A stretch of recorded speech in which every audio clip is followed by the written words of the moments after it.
pink sheets that were coming in from the regions had tallied. Others had not tallied. Is that correct? My Lord, my recollection is that I indicated that some of the regional summary sheets that were coming in, the tallies were not adding up. Now, in that interview, you also said that in as much as the EC is trying to improve its processes, it does not need to outsource efficiency and accuracy to the regional directors. Is that correct? That's correct, my Lord. Now, are you aware that under the rules that governed the 2020 7th December 2020 elections, the regional collation centers were introduced by law? I am aware, my Lord, and what I meant by the statement was and is that under the regulation CI 127, regulation 4410, the chairperson of the Electoral Commission, who doubles as the returning officer for the presidential election, was required to be in the collation room with us as the regional summaries were coming in, so that together with her we will go through, and where we have concerns we will together ascertain what the concerns were, arrive at conclusions before we could move on to the possibility of Form 13. That, as at the time I was granted the interview, never occurred, and indeed it never occurred up to now. Now, Dr. Pesa White, are you aware that your colleague in the headquarters on the 9th, Mr. Rojo Metinunu, certified some of the regional presidential summary sheets that came from the regions? That's the Form 12s. Are you aware? Yes, my Lord, I'm aware. Can you tell this honorable court those forms that were certified by Mr. Rojo Metinunu? Yes, my Lord. My Lord, if you, with the greatest of respect, allow me, I'll refer to my file.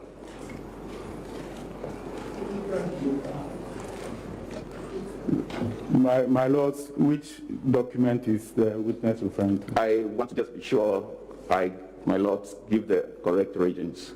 It's certified Upper East, Upper West, Volta, Oti, Ahafo, Northeast, Northwestern, Western North, Western region, Bono region, Central region, and Ashanti region. So, in spite of the concerns expressed in your interview, your colleague certified the forms from Ashanti region. Is that correct? That's correct. But, my Lord, when the Ashanti region summary sheets came into the room, both of us there were representing the candidate, the petitioner in this case, and the political party. We consulted with the party at the regional level to find out what exactly was the situation as far as their computations were concerned. On the basis of what we were told by the party representatives at the region, we certified. Thereafter, we got information from the party at the national level when I spoke to the Deputy General Secretary of the party that the figures the party had collated was far less than what was indicated on the summary sheet that we had certified. And I brought that issue to the attention of the EC officials in the National Coalition Center. Now, the party representative or the petitioner's representative in the Ashanti region who certified the form before you also certified in Accra is called Boja Jemfi. Is that correct? Ernest Boja Jemfi, is that correct? That's correct, my lord. Now, at the time you certified the 12 forms, that at the time Rojo Metonunu certified the 12 forms, you confirmed from all your regional representatives from the regional coalition centers before you certified. Is that correct? My lord, I need clarity on the question. Are you asking with respect to Ashanti or with respect to all the other regions? With respect to all the others that you have just told this court that Rojo Metonunu certified. Yes, my lord. Good. Now, let me ask you, was this the first time you were representing the petitioner in the strong room of the EC? Yes, my lord. Did you undergo some form of training as part of the learning process? Yes, my lord. Did you familiarize yourself with the rules under CI 127? Yes, my lord. You are well aware that for the purposes of our elections, declaration of results start from the polling station. Are you aware? My lord, as far as I know, to the best of my knowledge, the declaration of presidential results only happens at the national level by the returning officer of the presidential election. Now, at the polling station, when the voting comes to an end, the ballot boxes are opened in the presence of the EC officials and the agents of the presidential candidates. Is that correct? That's correct, my lord. And in the presence of the agents and the EC officials, the ballots are counted. Is that correct? That's correct, my lord. Now, when the ballots are counted, the entries are made by the EC official on Form 8B. Is that correct? That's correct, my lord. And each party's agent is given Form 8B when it is filled out to endorse. Is that correct? That's correct, my lord. Now, when the party's agent fails or refuses to endorse, he has to actually state the reason for his refusal on the form. Is that correct? That's correct, my lord. And thereafter, each of the representatives of the presidential candidates present are given copies of this Form 8B. Is that correct? That's correct, my lord. Good. Now, we then move to the Constituency Coalition Center. The representatives of the presidential candidates are also there when all the Form 8Bs are put together and entries are made on Form 9 and 10. Is that correct? That's correct, my lord. And again, when your representatives are there, they are given the Form 8Bs to Form 10s and 9s to look at and sign onto it. Is that correct? That's correct, my lord. If they are dissatisfied, they are required to indicate their dissatisfaction on the form and state why they are refusing to sign. Is that correct? That's what's supposed to be, my lord. Good. Then we now move to the Regional Coalition Center. There again, you have representatives there. Is that correct? That's correct, my lord. And again,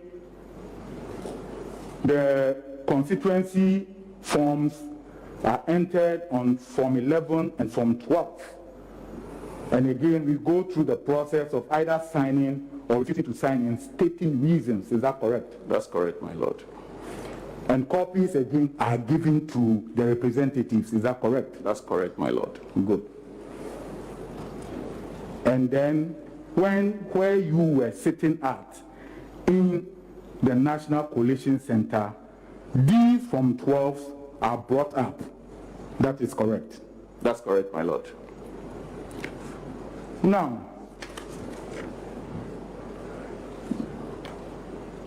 do you know that there's a clause on Form 12 which says that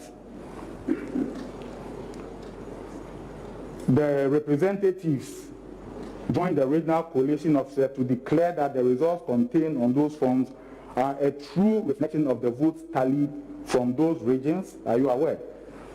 My lord, I am aware. Good. Now, as part of your responsibilities in the strong room, you are the eye and the feet and the ear of the presidential candidate, for that matter, the petitioner. Is that correct? That's correct, my lord. So therefore, it is part of your duties to be there at all times. At least you are two. So if one is out, the other is there. Is that correct? That's supposed to be the case, my lord. Now, it is therefore, in my view, wrongful on your part to be suggesting that both of you left the strong room on the 9th. I'm putting that to you. My lord, could you please go over that again? Pardon me? Can you please go over I'm saying that it is therefore wrong for you to be indicating in your witness statement that both you and Rojo Metununu left the strong room on the 9th. My lord, we only left on the instruction of the chairperson of the Electoral Commission, who happens to be the returning officer. And we did so because in the performance of our duties as representatives of the petitioner, we observed a number of issues that were of concern to us, which had the potential of undermining or creating problems for the ultimate outcome of the election. And in fact, it's not particularly surprising that presently both the first and the second respondents have also indicated in their witness statements that there were errors. It is in the spirit of that we tried to have a conversation with the returning officer, who, although was expected to be in the coalition room with us, was never present, visited the room only twice, lasted for more than 2 minutes and went back. But we made efforts to bring this to her attention. And in the spirit of making sure that we work towards producing the most credible election results, we took her words of going to see our flag bearer to discuss the issues with her in good faith, and went accordingly. You had your phones with you, is that correct? We had your phones, your telephones with you? Yes. I had my phones with me. By the 8th, it was dead because I didn't have my charger with me. You had your computers with you, is that correct? We had our computers.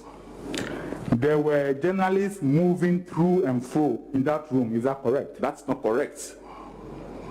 I am putting it to you that there were people, there were journalists and key stakeholders moving through and fro in the room, and therefore you leaving was wrongful. My lord, there were no journalists in the room.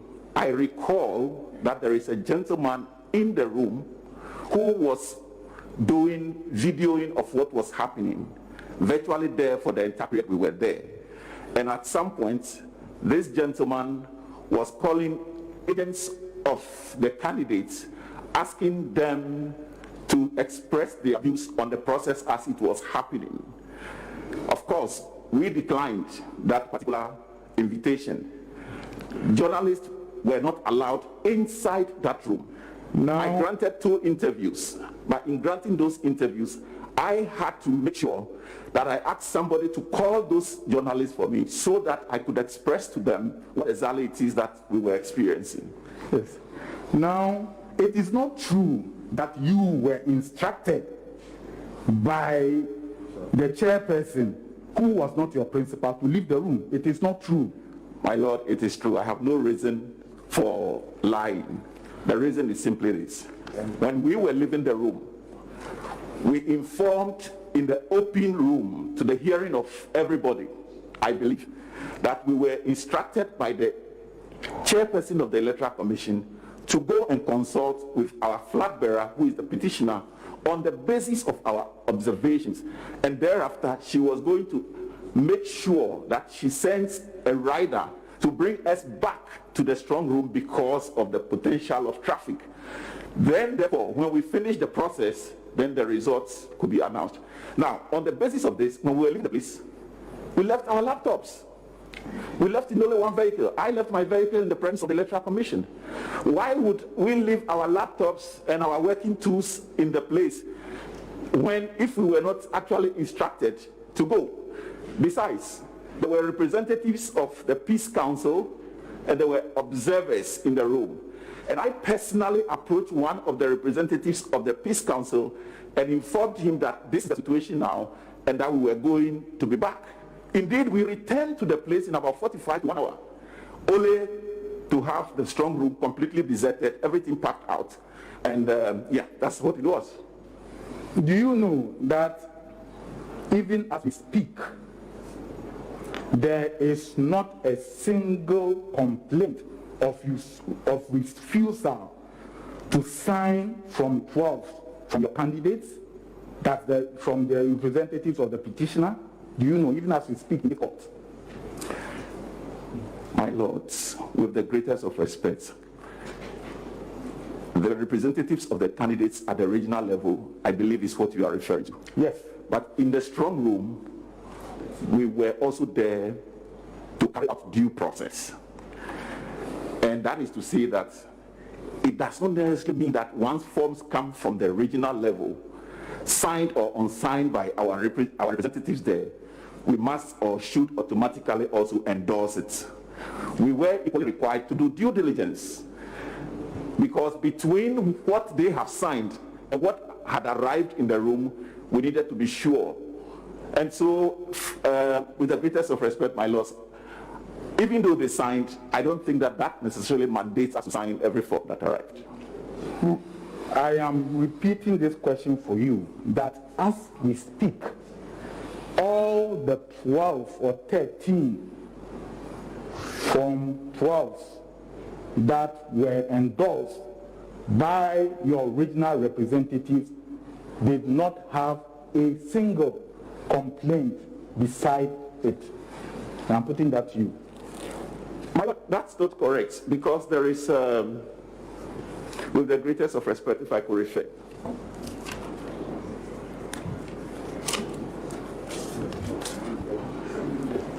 My lords, if the witness can indicate what he's referring to so that we can follow him. There is the form for Western North, where our representative did not sign and had written that the results from USO were massaged. Now, but is it not the same Western North form that was certified in the strong by Rojo Metonunu? That form was certified. By who? Of course, by Rojo Metonunu. Thank you. But, my lords, after certifying that form, he then drew the attention of Mr. Sribo, who was working with us in the coalition room, that we have complained from our representative in that region, and therefore he signed in error. Fantastic.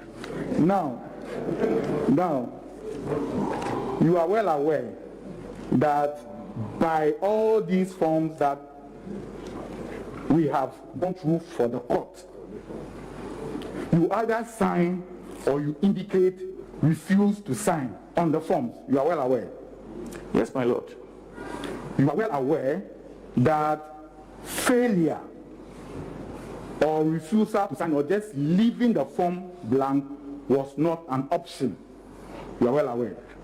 My lord, in the strong room, our understanding was that we were there to make sure that ultimately whatever is declared as the outcome of the election reflects the will of the people. Therefore, we are well aware. Therefore, please, my lord, answer the question. If you go about it, who doesn't know that the strong room is for you to go through whatever has been submitted and certify it? oh,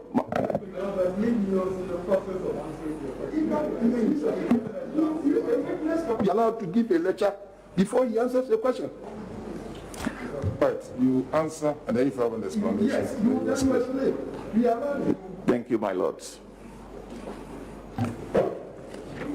You are well aware that simply refusing to sign or indicate reasons or leaving the form blank was not an option for the purposes of the regulations that govern this election. That's what I'm asking you. My lord, we are well aware. Thank you. But this is why the reasons were not stated. We had been asked by the Electoral Commissioner when we brought our concerns to her attention to go and have a deliberation with the petitioner. If she had allowed us to come back and she was still not convinced, we would have duly indicated those reasons there and allowed the process to continue. As it were, the process was truncated. I have put it to you that you were not instructed by the chairperson of the first respondent to leave the room. My lords, we were instructed by the first respondent. I had no reason whatsoever to just lie or deceive these honorable courts if that was not the case. And as I had indicated, our living there was not in secret. We openly told almost everybody who was there that based on our discussions with the first respondent, this is what the outcome is, and that we were going to be back. The reason for which we left everything we had at the place. I am putting it to you that what you have just stated is false. And I'm further putting it to you that if it were true, well, my lord, I'm grateful. Make sure you listen. The answers the question. So allow the witness to answer the question. Now, I am putting it to you that the EC chair did not instruct you to leave the strong room. My lords, I maintain that we have no reason for leaving the place. Indeed, I am... Yes, she did instructed us to leave. And my lords, on the Saturday after the declaration, I believe an official of the EC had said in public that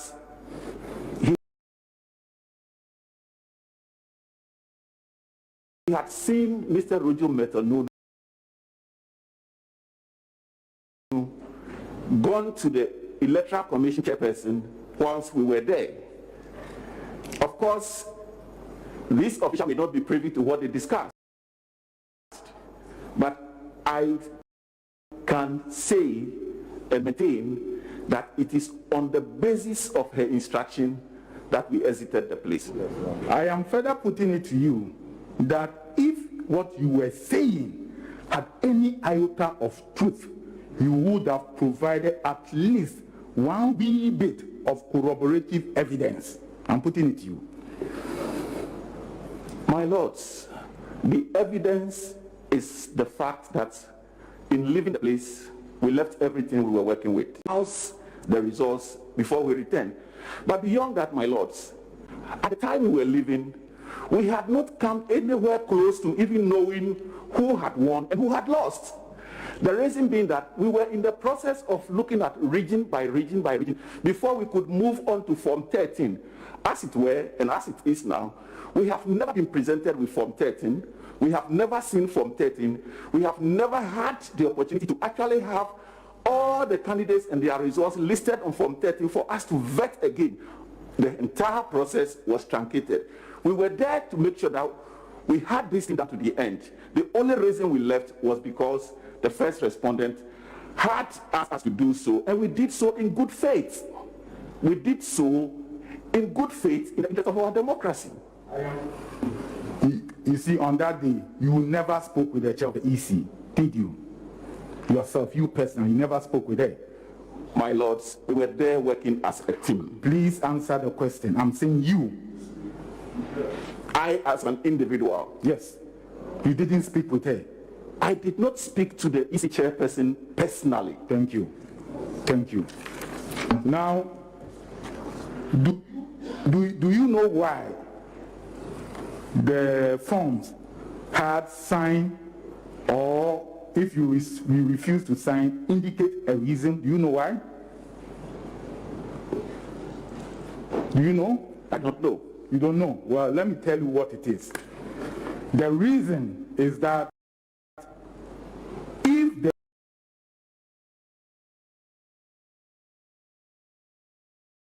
there are irregularities, signing or indicating the reasons on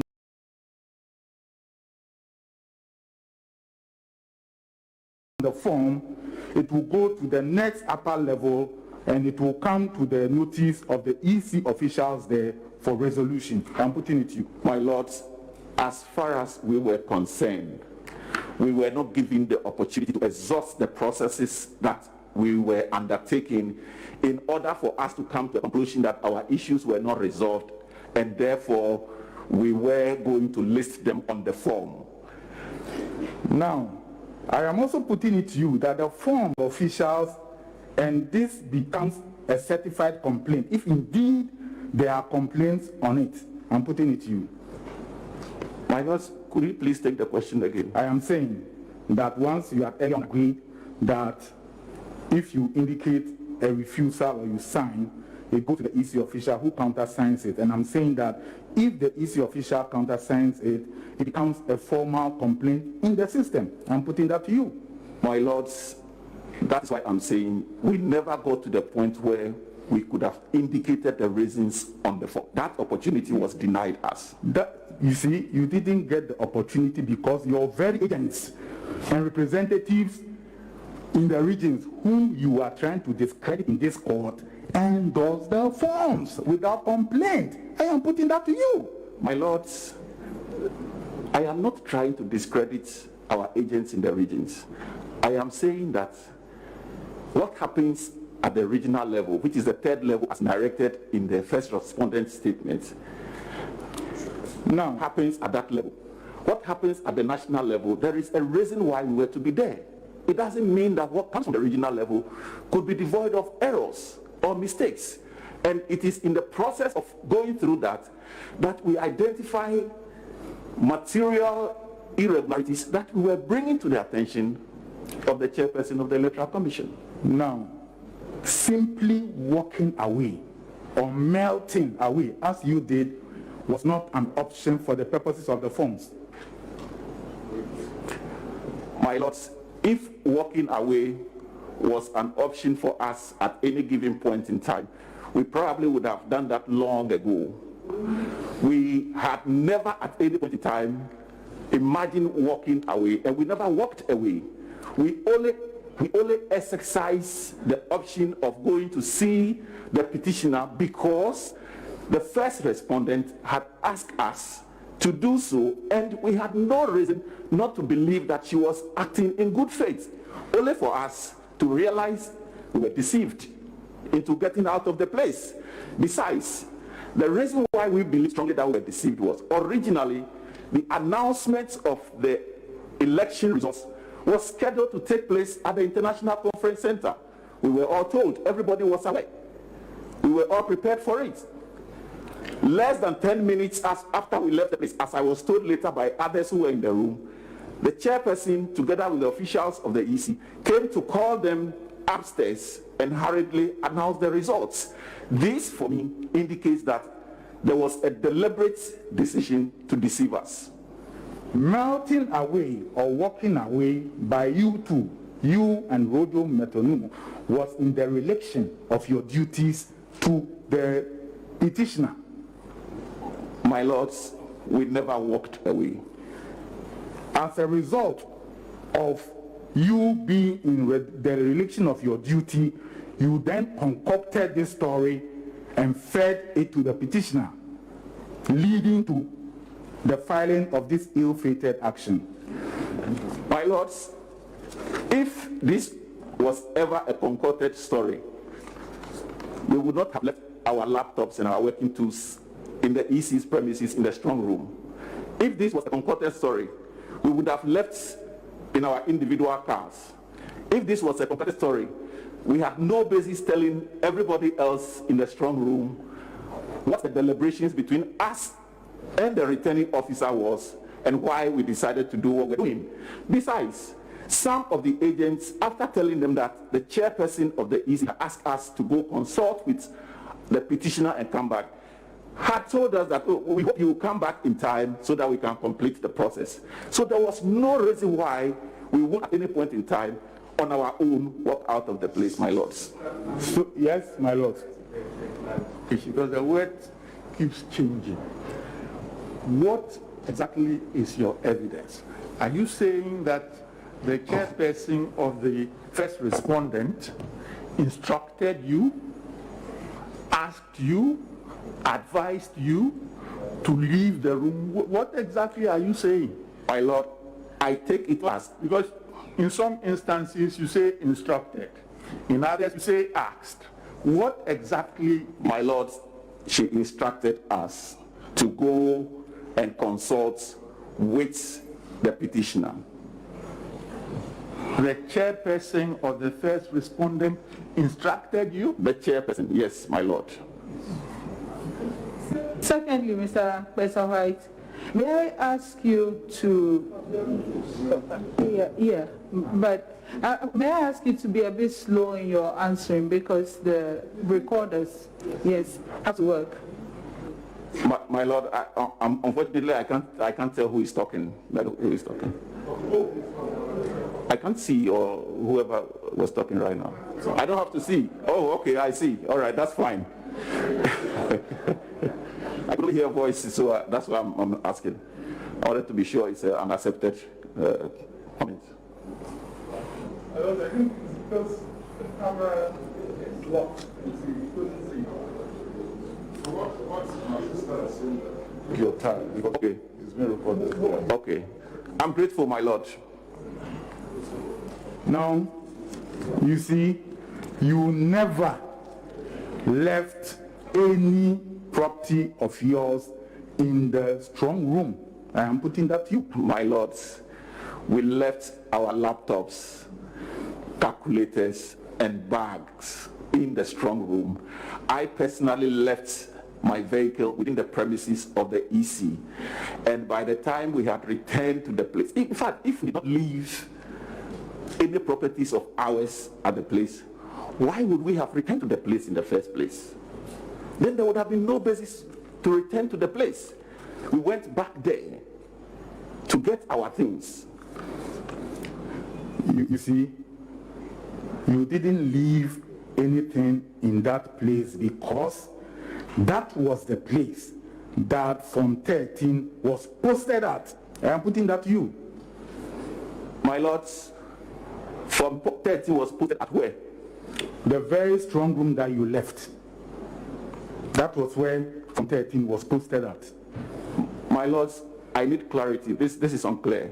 We left the place and came back. When we came back, the place was deserted. There was nobody else there except the gentleman who I believe takes care of the facility, who was there. No. So I'm not too sure how Form 13 comes in, because as I had indicated earlier, neither myself nor my colleague was ever shown, given, or asked to look at Form 13 and certify or sign. It never ever happened. You see, Dr. White, you didn't see Form 13 because at the time it was being filled, you had melted away. I am putting that to you. You didn't see Form 13 because at the time it was being filled, you and your other representatives, who were the eyes of the petitioner, decided to just vamoose. My lords, we were asked, or if you like, instructed, and I should say that I use these terms, these words interchangeably, but it's also intended to mean instructed, to go and consult with our flag bearer by the chairperson of the Electoral Commission. Now, this question about we left because Form 13, that's the reason why we did not see Form 13. At the time we were leaving the place, my lords, we hadn't gotten to where we should even have a conversation about Form 13. We were looking at results through the assembly sheets coming in region by region. We needed to complete that process, and then Form 13 would have been processed based on my understanding and projected on the screen so that we can compare the values on the regional summary sheets with the values indicated on the Form 13. This process never occurred, never happened. And I don't want to believe that between when we left and came back, which was not more than 45 minutes, the entire process that involves Form 13 had taken place, everybody agreed, signed, and results were declared. I'm putting pressure on the reporters. I'm sorry, my lords. I'm sorry. I'm sorry. But you agree with me. You agree with me that at the material time that you left, you had seen and certified 13 of the 16 Form 12s. Is that not so? My lords, as far as I know, we did not certify 4 regions. So that brings those we certified to 12, because we have 16 regions. Now, I should indicate that even if it was just a single region that we did not certify, my lord, that for us was very important. The reason being that behind the numbers are the wishes of people expressed in votes. And we wanted to make sure that in the end, irrespective of who was winning, the declaration reflects the exact will of the people of Ghana. The four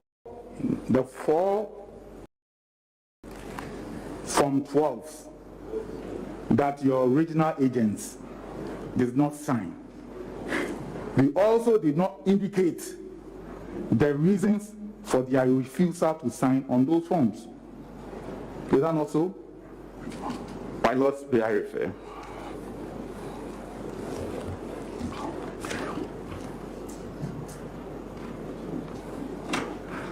My lord, the 4 regions that we did not sign, the reason was not because our regional reps did not sign. Please answer my question. When you make life difficult for me, answer the question. I'm saying that the 4 regions that your regional representative did not sign, they also did not indicate the reason for their refusal to sign on the forms as required by the CEI 127. Answer the question. Yes, my lord. Good. Are you aware that out of those 4 regions that your representatives in the regions did not sign or indicate their refusal, the petitioner won 3 of those regions? My lord, that is precisely the point. If our interest was just in winning. Mr. You see, we've advised you, when you answer the question, you can add whatever you want to add. Yes, my lord. Explanation. Yes, my lord. Could you please take the question again, my lord? I am saying that the 4 remaining regional Form 12s that your regional representatives did not sign, out of those 4, 3 of those regional forms had the petitioner as the winner. Yes, my lord. And that is precisely why our issue should be seen as very genuine. Yes, the petitioner had won, but we were not just interested in the winning, but also the votes and whether they truly represent and reflect the wishes and desires of the people. And we have noticed irregularities that we thought needs to be rectified. If we were there only to see forms that the petitioner was winning, I believe that we would have signed. But to the extent that, yes, the petitioner won those regions, but we did not sign and raise issues, it's a clear indication that we actually were making sure that the writing is done according to law. According to the law, raising issues must be on the Form 12s. Did you indicate any reason on any of the Form 12s? My lords, we did not, because we never got to the point where an opportunity to indicate reasons on the form was provided. Besides, the particular form that we are talking about, which I believe is Form 12 from the regions, had no space on the form for representatives in the strong room to put their signature and comments if they have any issues. The forms that came in as summaries did not have that particular column or space provided for us. So assuming we were even stating reasons why we were not signing, my lords, there was no place available for that. You see, if you had any reason to refuse to certify Form 12, you would have indicated on it the same way that your representatives signed, that your colleague Rojo signed and certified on all the others. I am putting that to you. My lords, with the greatest of respect, I don't know whether it is possible to show how Form 12 looks like in this court so that my case will be made clear. I am saying that on that form, there is no space whatsoever for writing of comments if you have any concerns. I have a sample of that form here, my lords. This is the Bono East form. The columns here have no space whatsoever. Are you referring to a sheet from your My lords, I'm referring to just one of the regional summary sheets. It's coming from just your possession at the moment. My lord, I believe so, my lord. You must refer to what My lord, if we go to my exhibits, the one on Eastern region, it is actually the same form. Go. Now, can you read the right part? There is a heading. In fact, start from the top. Okay. Where they sign, right? Start from the left column. Read all the headings for the hearing of the court on the Eastern regional sheet that you have. Okay. Thank you, my lords. I'm reading it, but against the background that this. Okay. Name of agent at the regional level.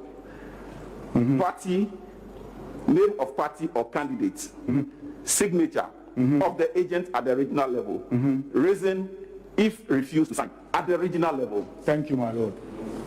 Now, you indicated that you have not seen Form 13. I want you to look at the petition, the first respondent's exhibit 4.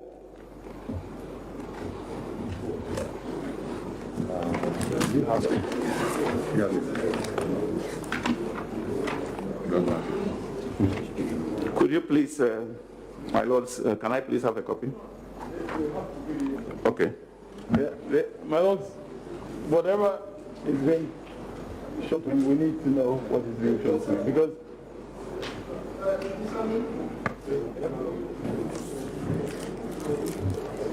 my lord. Yeah, the counsel for the petitioner is saying that whatever you want to show to the witness in the box, by the let's say the practice, settled practice, the council must have a look at it. Oh. My lord, I wanted to show to the witness Exhibit 4. Oh no, it passes through council. It doesn't take anything away. Yes. You know?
No, Exhibit 4 attached to the first respondent's witness statement.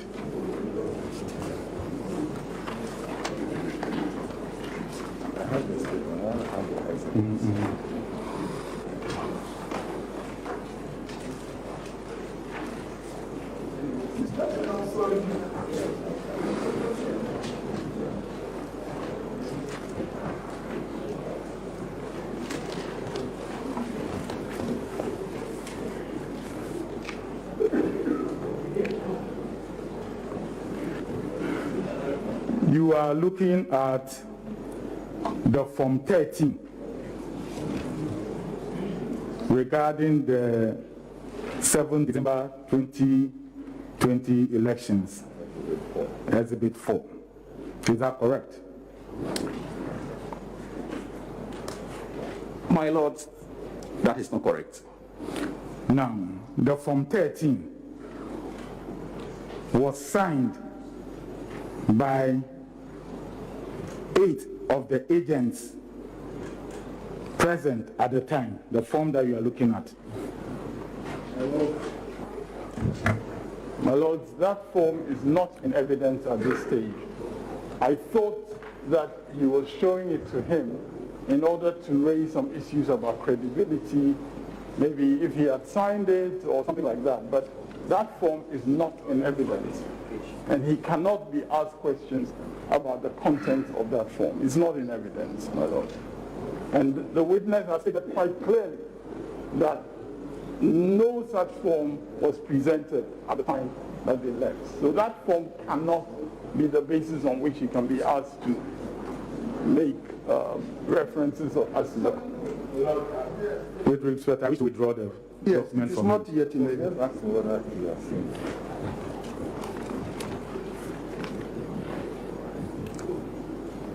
Thank you. Now,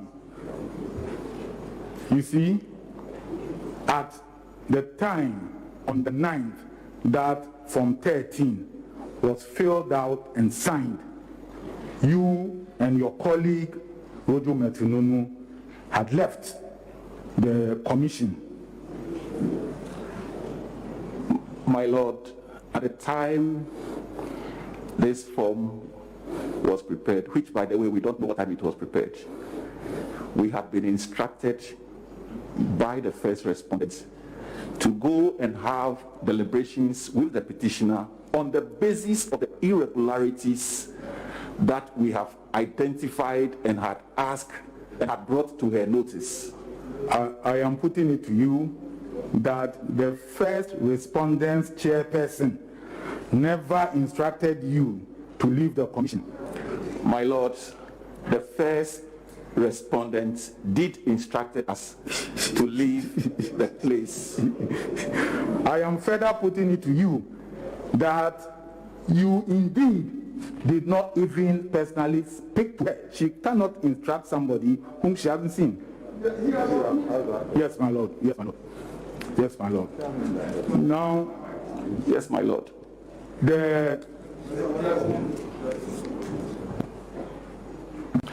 But in your witness statement, you stated that she asked you to go. Why do you insist on using instruct now? In your witness statement, you said she asked you. My lord, I believe I had said earlier that I'm using instruct and ask interchangeably. But the two words don't mean the same thing. The two words don't mean the same thing. We all know that.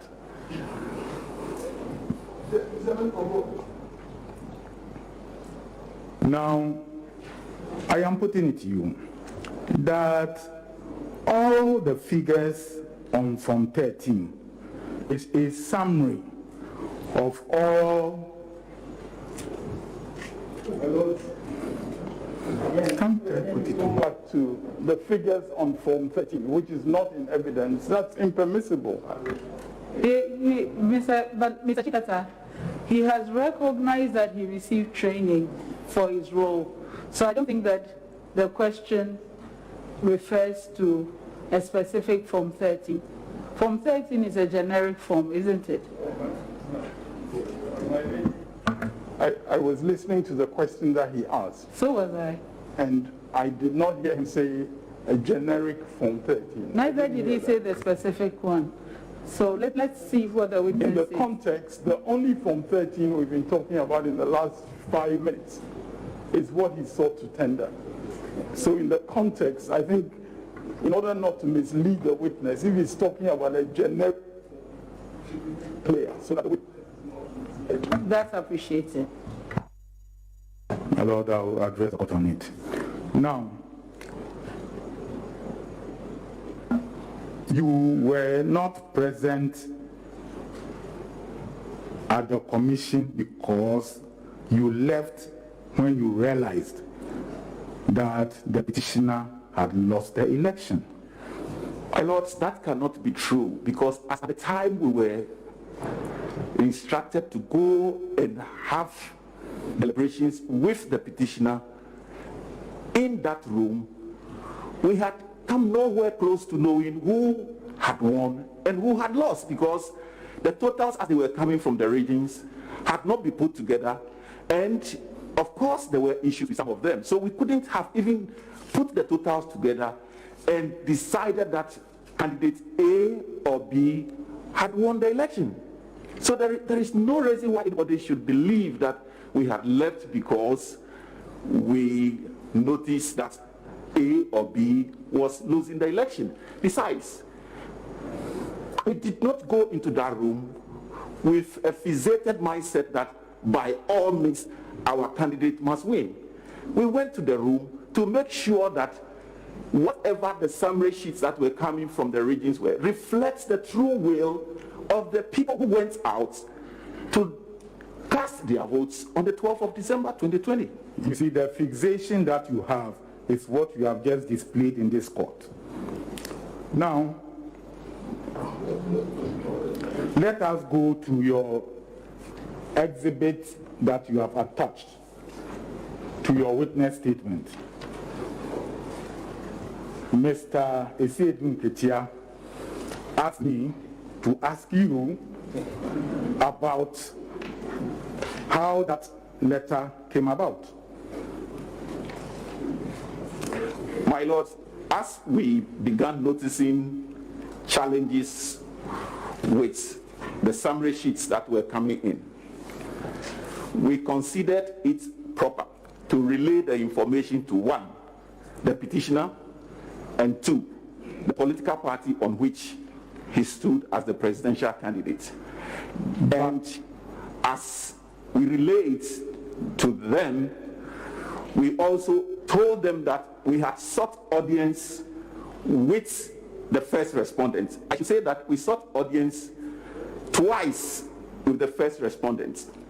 In the first instance, when my colleague went, she told him that I have heard you seem to have some genuine concerns, give me a few more minutes and I will get back to you. The second instance was when she instructed that we should go and have deliberations with the petitioner and return. But up to that point, you didn't deem it fit to register your complaint in the mode set out under CI 127. My Lord, as I had indicated earlier, Answer the question, please. because there was no space on the form for us to indicate the reasons. Oh, okay. Now, did you mean this letter to be an official letter? My Lord, it's a question again. Did you mean this letter to be an official letter? The exhibit attached to your witness statement, did you mean it to be an official process? To the best of my knowledge, yes. Now, as a lecturer, I believe that when you deliver an official process, it ought to be receipted for. Is that correct?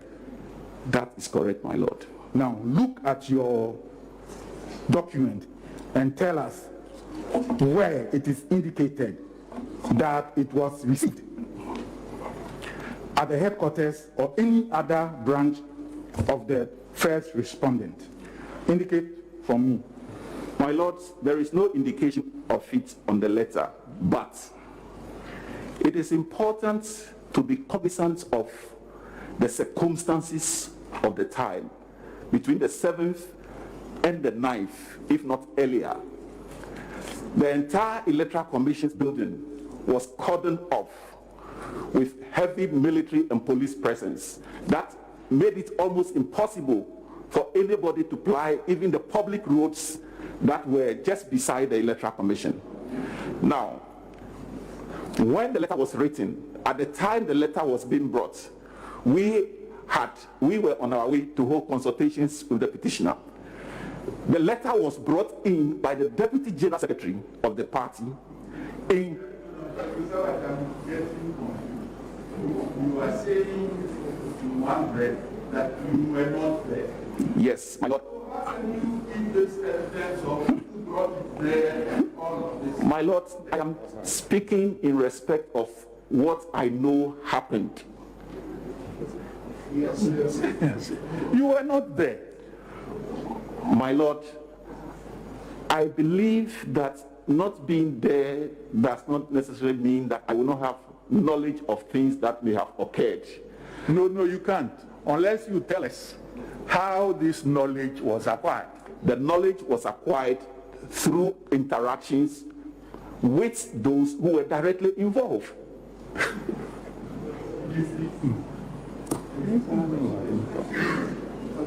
And therefore, the letter was brought in by the Deputy General Secretary in the company of lawyer Tony Lita and lawyer Marietta Opombru and other officials of the party. When they arrived, they had to stay behind the police military cordon off. This evidence is not admissible. Thank you, my Lord. Any of the persons that you have mentioned, Thank you, my Lord. They are alive. In fact, they are present. So let's come back to the letter. There is no indication on it that it was received. Is that right? Okay. You also did not send the letter by email.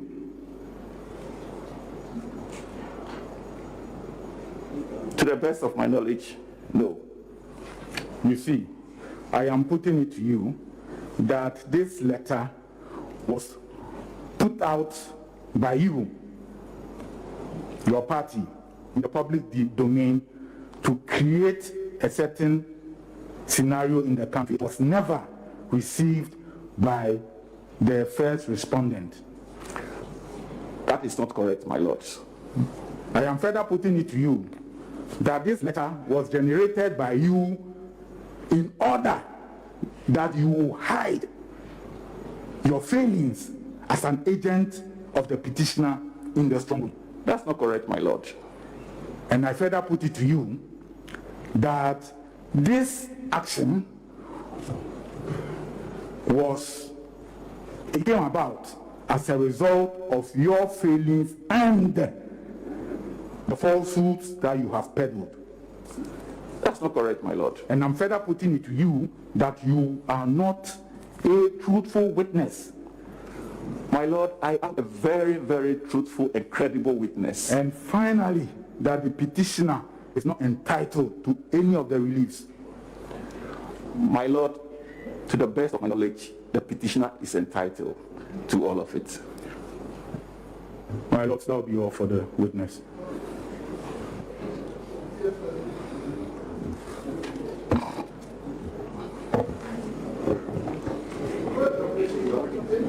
Sir.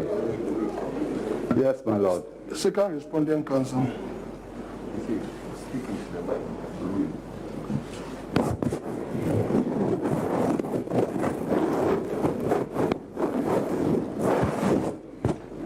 Now, Dr. Professor White, I'm putting it to you that you know that the chair of the EC has no power to instruct either you or Metronunu. My lords, I know that. So, I'm furthermore putting it to you that if you left the strong room, you did so on your own volition and based on your own judgment. My lord, that's not correct. Now, you see, part of the burden of your witness statement has been to demonstrate, as you put it in this letter, MKW1, that Ashanti region provides fundamental problems that require investigation. We have found out that almost across the board, the aggregates on the summary sheets do not reflect the individual results on the pink sheets. Is that not so? Yes, my lord. Now, I'm putting it to you that that was the basis of your allegation in the press that over 390,000 votes had been, there are problems with them. Yes, my lord. Now, you admit that in the petition of the petitioner, he makes no such averment. My lords, I believe... No, please. No. My lord, I'm saying that you know that in the petitioner's petition, he makes no such averment about 390,000 votes. My lord, he did. Well, the court will determine that.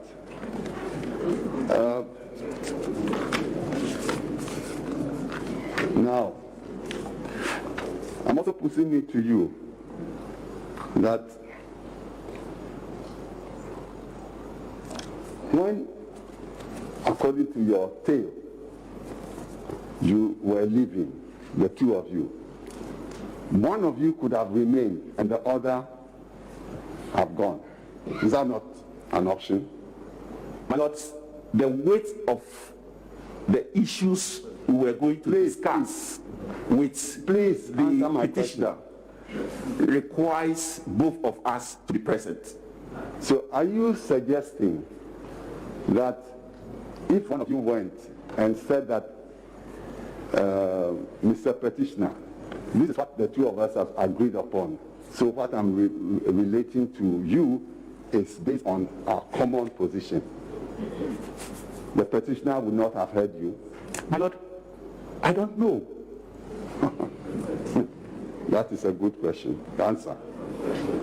Now, I'm therefore putting it to you that your your witness statement adds absolutely nothing to the case of the petitioner. My Lord,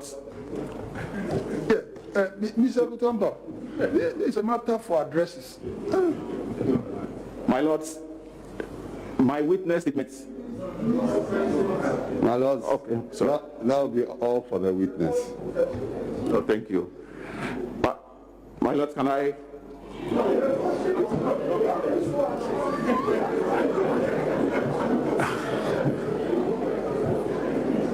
So, Mr. White, please, there will be questions from the bench. Dr. White, Yes, my lord. Kindly look at an exhibit, the presidential election regional results summary sheet. My lords, please, I couldn't hear you. Presidential election regional results summary sheet is attached to your witness statement. Attached to my witness It's statement. a witness statement. Okay. Eastern region. Eastern region, yes, my lord. The one with the, Mr. White, Dr. White, look at the one. Yes, my lord. Now look at the far right column. The far, Right column, the bottom part. okay. Reasons if refused to sign. Do you see it? Yes, my lord. So are you seriously saying that if you had any reason to refuse to sign, you couldn't have registered it there? That column. I want you to be very, are you seriously saying that this column could not take any reason for a refusal to sign? My lord, with the greatest of respect, this form is designed purposely for regional representatives at the coalition center at the regional level. Yeah. They are the ones who are required to sign and a space made available for them and state reasons. Yes. At the National Coalition Center, my lords, no space whatsoever is provided on any form whatsoever to indicate why we have a concern and we needed it registered. And in fact, it is in consideration of that we decided that let's have a conversation with the returning officer and raise our concerns.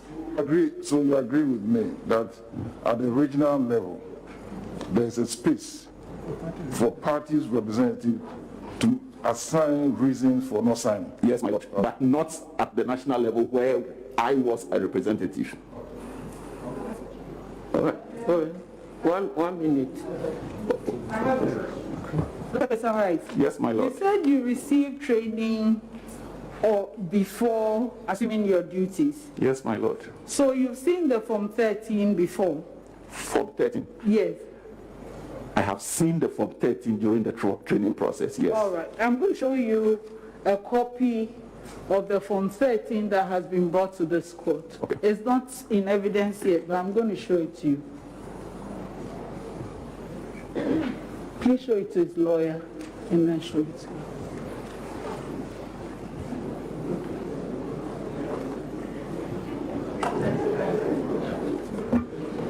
Do you see a column that is headed reason for refusal to sign? Yes, my lord. Thank you. And my lord, if I may, this is not Form 13. What is it? Only the first respondent can answer. Because if you look into the CI 127, a sample of the Form 13 is there. It requires you to list the regions and list the candidates and their individual votes as obtained from the regions.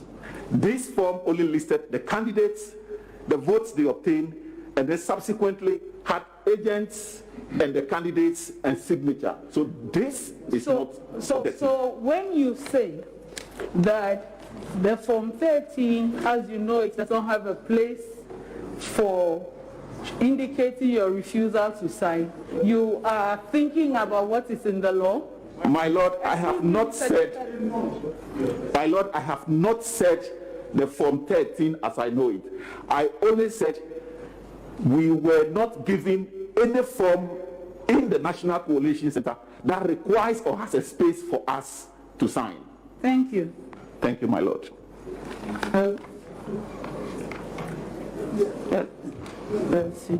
Look, Doc, I have a very simple question. Is there a reason why there should be the two of you in the strong room at the same time? Yes, my lord. I believe it is for us to be able to confer. For instance, the process involves a lot of calculations. And if I may, at some point, my colleague has to be mentioning the figures for me one by one, whilst I calculate them, both on the calculator and then in the Excel file. So there obviously was a reason why we have to be two. And I noticed that the CI actually says that agents must not be more than two. All right. So if there was concern for you to leave, and in a heightened, circumstance like that, do the two of you go? Sorry. No, please, because you see, you were there for a purpose. Yes, for the petitioner, his eyes, body, everything was you. Yes, my You were lord. going to confer with the petitioner. Yes. What were you expecting him to say? Because you were the ones receiving the original results. So if you have to go and confer with the petitioner, wasn't it enough for one of you to go so that one stay around and see exactly what is happening? My lord, with the greatest, the atmosphere. my lord, with the greatest of respect, the question itself suggests that the first responder cannot be trusted. No. And therefore, we should have left one person there. I indicated to this honorable court, my lord, that we acted in good faith and realized later that we were deceived. And so, yes, there was that option. We exercised the option that will allow us to give the petitioner the best of information that was available to us. For instance, my lord, whilst he was there meeting with the returning officer, I was in the strong room. He needed to inform the petitioner what exactly he was discussing at that time, and I needed to tell the petitioner what I was observing whilst I remained in the strong room. So it was important that both of us left.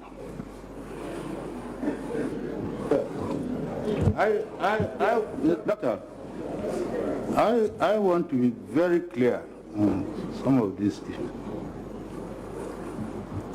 Now, you already told this court that you were not sent to the strong room to take instructions from the chairperson of the first respondent. Is that correct?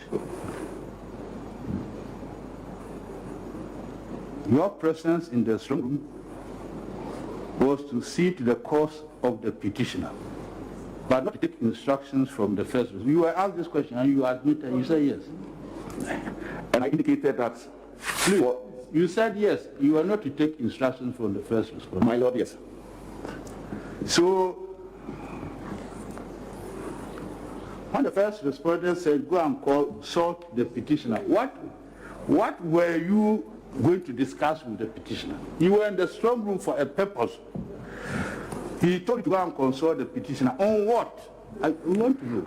My lord, on the specific irregularities that we have brought to her attention, and she did indicate also that the reason she was asking us to do so that all the stakeholders, including the NPP, Peace Council and others, could be invited to ensure that we have a credible result before the announcement is made.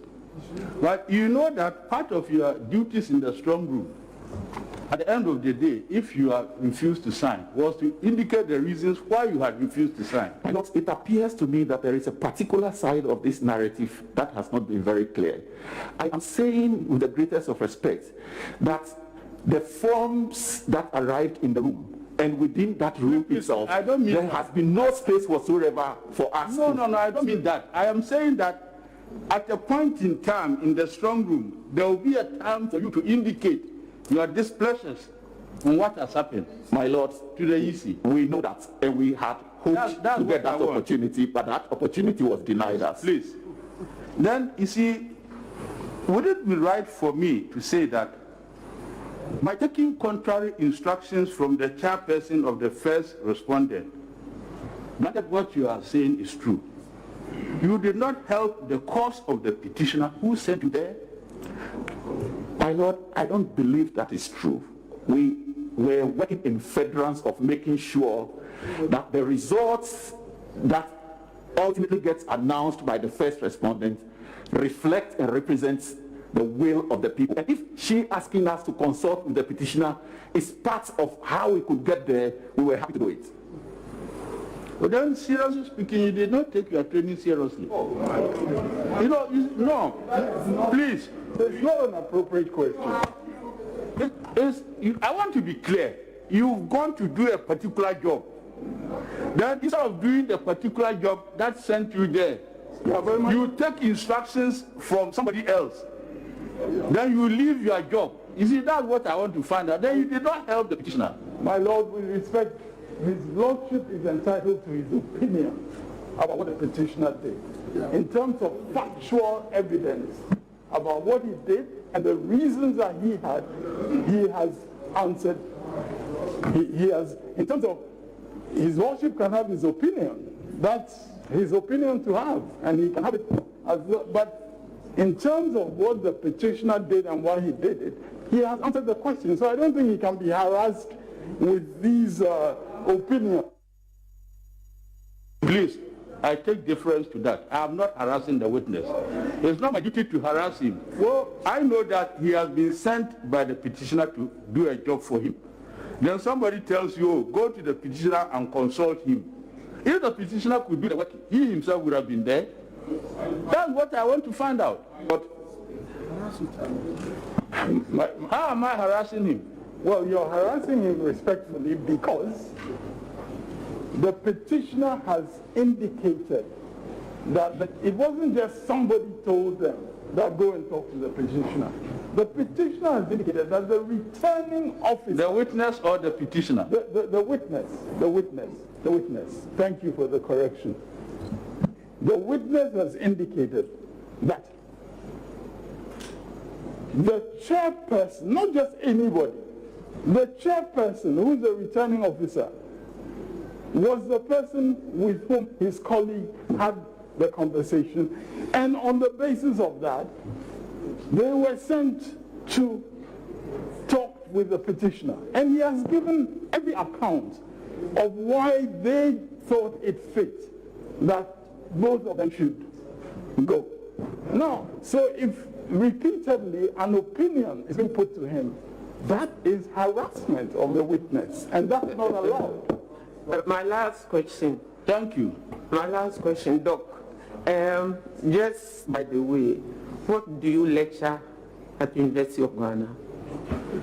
The subject, please. My Lord, I teach public policy. Okay, thank you. Right. I have one more question for you. I want to be clear in my mind. You've said in evidence that you never spoke to the chairperson or the first respondent. You said it. My Lord, I did say I never spoke to her in person. Yes. But I do know that my colleague had spoken to her on our behalf. No. So how did she instruct you? If the person never spoke to you, you have admitted on oath. My Lord, I am surprised at this question. The reason being that... Why are you surprised? I'm surprised because... the question I'm asking emanates from your evidence. Yes, my Lord. So wait. Thank you, my Lord. Sorry about that, my Lord. I'm saying that you have admitted on oath that you never spoke to the chairperson. Yes, my Lord. So I'm asking, how was the instruction issued? Is it not a fair question? Why are you? It's a fair question, my Lord. So why the instruction was issued through my colleague, Rojo Metelnunu. Yeah. So and on the basis of that, we had to comply. Thank you, my Lord.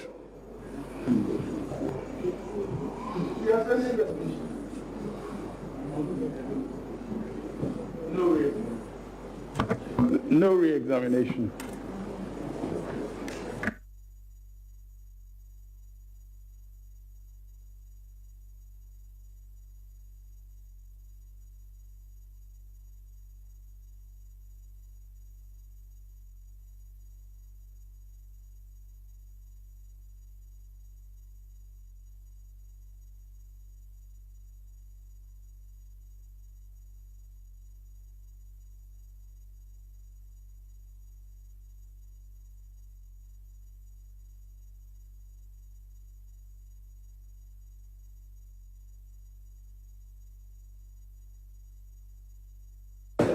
Order in court, please.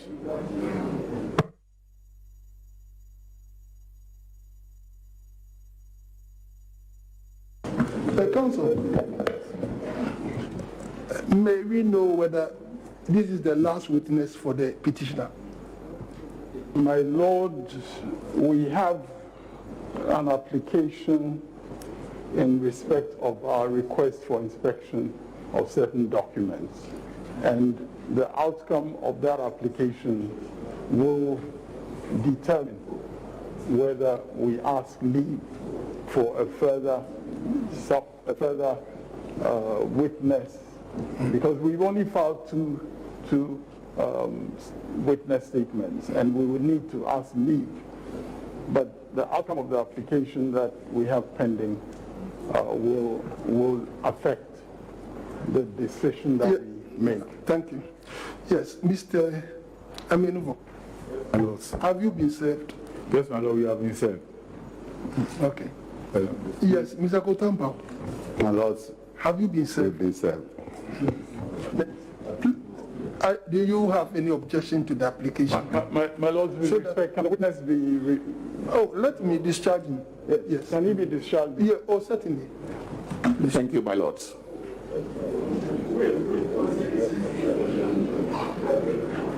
I'm in a hurry to go.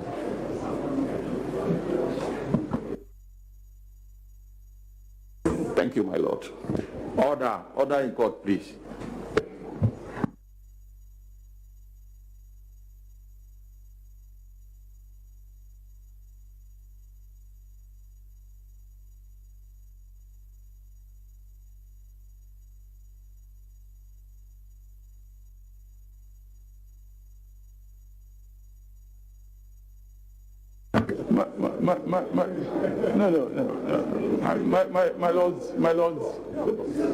My lords, with the greatest respect, I mean, I appreciate, yes, but my lords, is it that the Supreme Court requires people to be in a suit? Yeah, but well, it is just an advice to him. It's nothing. I'm not taking anything away from him, sir. My lords, the only reason I rise in connection with this is that if the word goes out that whenever lecturers are coming to the Supreme Court, they have to be in suit. Because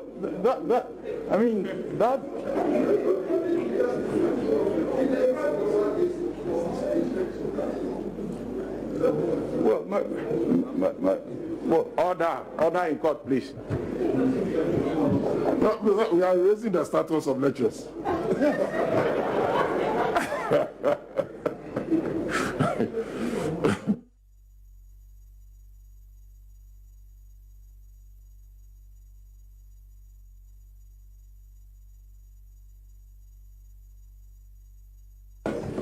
Sorry, Mr. Menuvo, are you opposing the application? yes, my lords. So I will have... Mr. My lords, Akotampa? we are opposed to... Okay. Then we will adjourn to tomorrow. Yeah.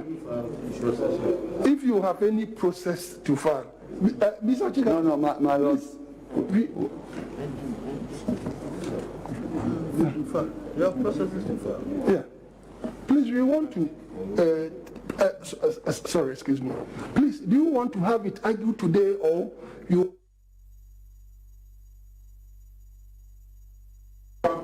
Yes, my lord, you will have to get himself today. My lord, if you, with the kind permission of the court, get an hour and a half, you can come and file our position if my lords want to take us later in the day. My lord, then we might as well be given the opportunity to file it by the end of the day, and we'll argue tomorrow.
Order in court, please.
By court, the petition is adjourned to Wednesday, the 3rd of February 2021 at 9:30 a.m. for motion for an order for production for inspection of documents.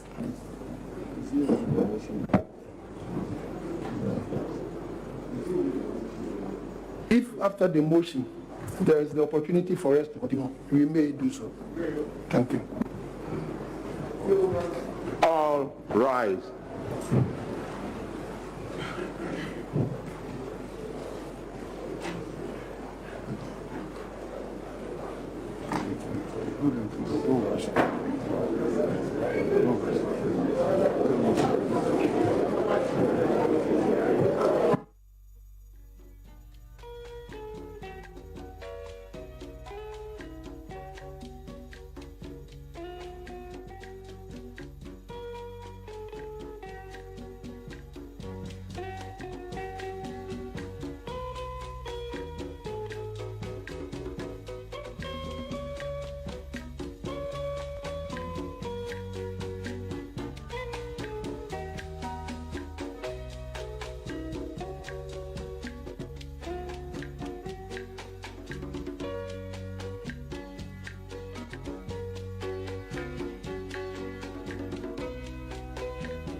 To cross the road, you must use a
Jake Obiche-Bilamte to the Supreme Court, and it played out for 8 months before the Ghanaian public.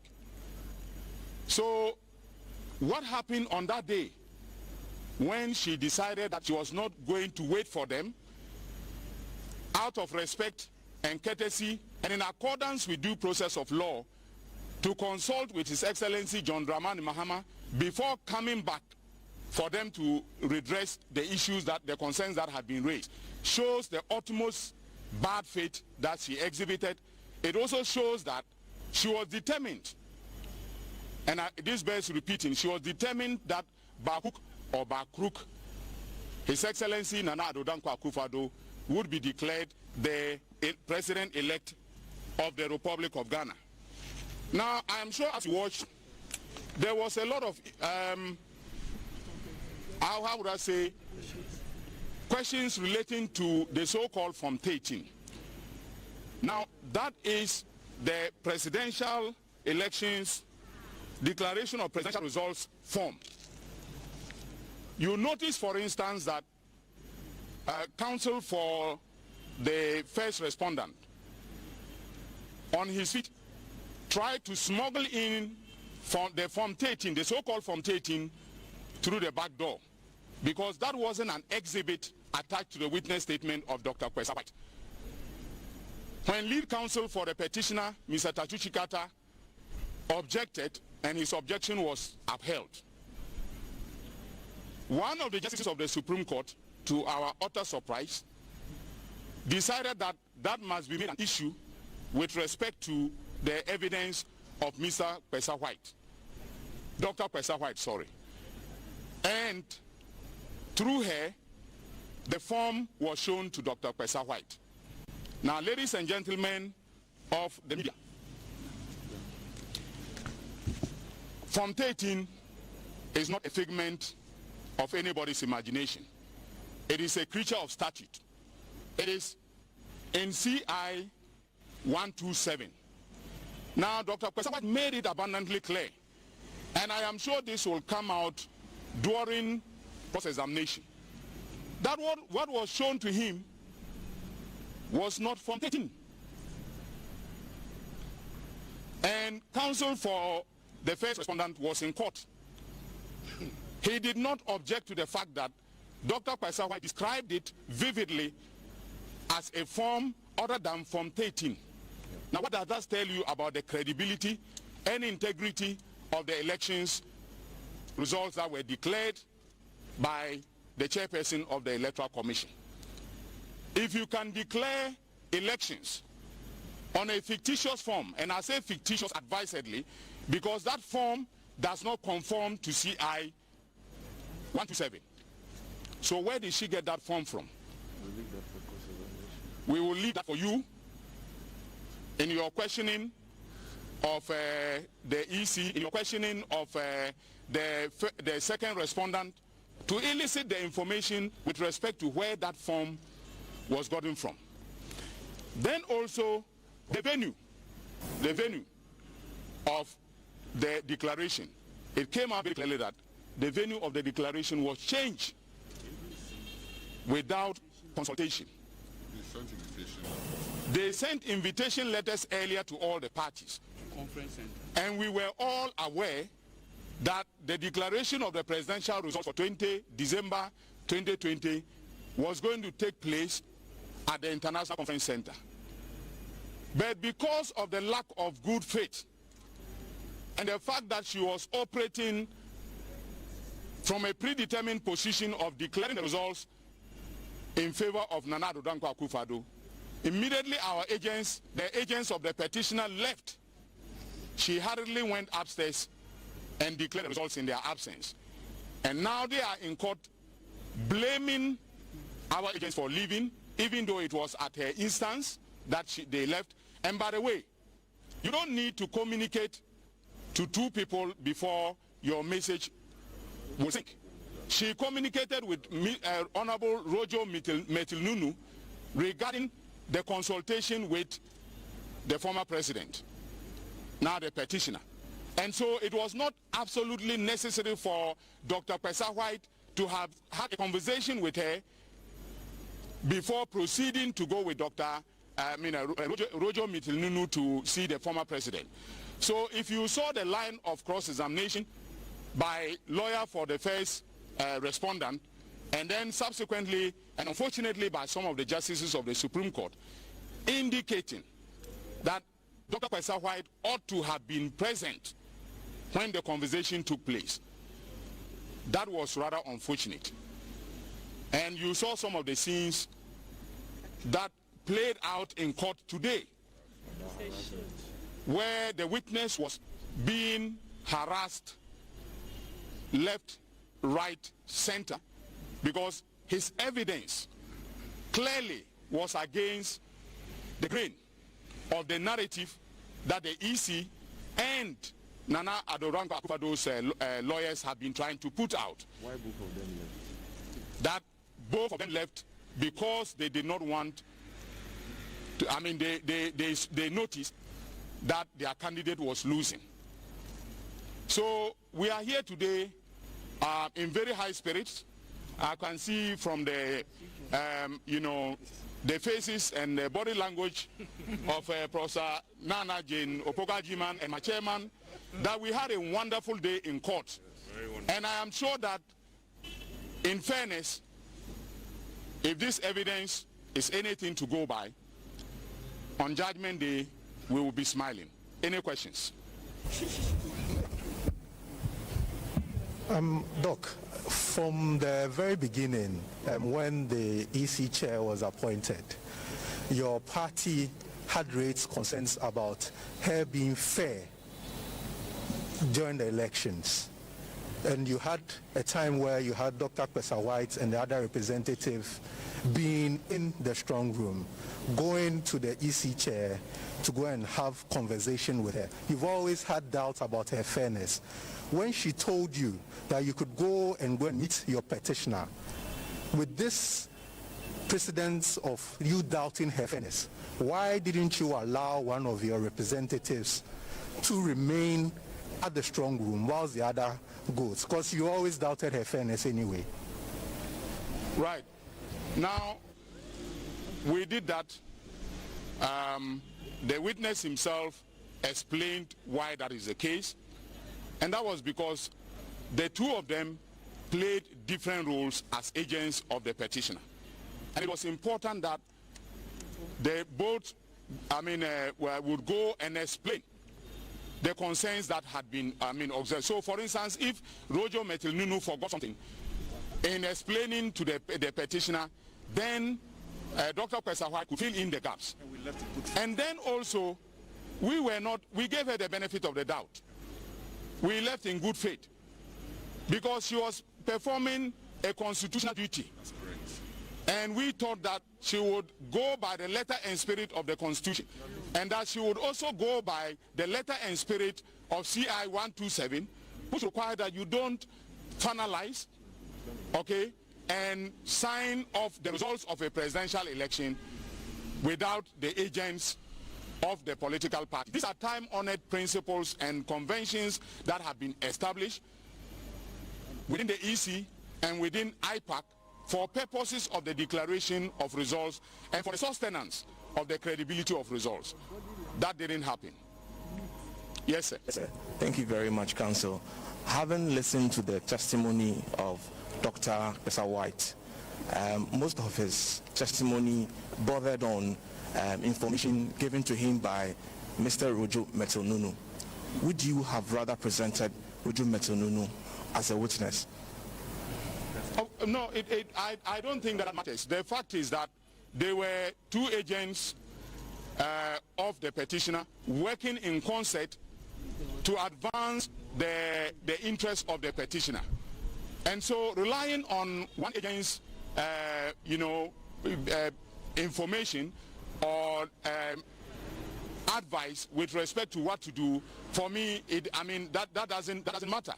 It doesn't take away from the fact that the chairperson of the Electoral Commission acted in bad faith. Any more questions? Yes, Doc. A number of very short questions. Number one, listening to you, I get the impression that some of the judges misunderstood the case that was being presented by your witness. Indeed, the witness himself had to, on several occasions, try to address and readdress some of the concerns. Now, these are the people going to pass judgment on the case that you have brought before them. If they have misunderstood you, and on the other hand, you are saying on Judgment Day you will be smiling, will you indeed be smiling? Number two, indulge me please. Number two, there's a question of harassment of the witness. Indeed, a lot of us watching who are not lawyers and who have always held the court in high esteem, and the judges for that matter, were scared at a point when we saw the witness in a kind of a direct confrontation with some members of the bench. And indeed, the lead counsel did same on the question of harassment, which matter you have repeated here. Is it safe for you and your case with that kind of a direct confrontation with the bench? And finally, the former president had attended to... I think you are going too far. Can we take your questions one at a time? I'm even beginning to forget your first question. Right? So let's take your one at a time. Can you summarize, crisply the first question, and I'll take that and we proceed to the second one. Okay. So the first question has to do with some members of the bench misunderstanding your case. Okay. Are you worried about that? I don't think so. As an experienced practitioner, I am quite sure that they understood what Dr. Kwesa White was saying. I am pretty sure there was nothing unclear about the evidence that he gave. All right. Judges are allowed to ask questions for clarification. What they are not allowed to do in terms of the law and ethics of judging is to descend into the arena of conflict. Now, as to whether they descended into the arena of conflict, I will leave that to you to judge.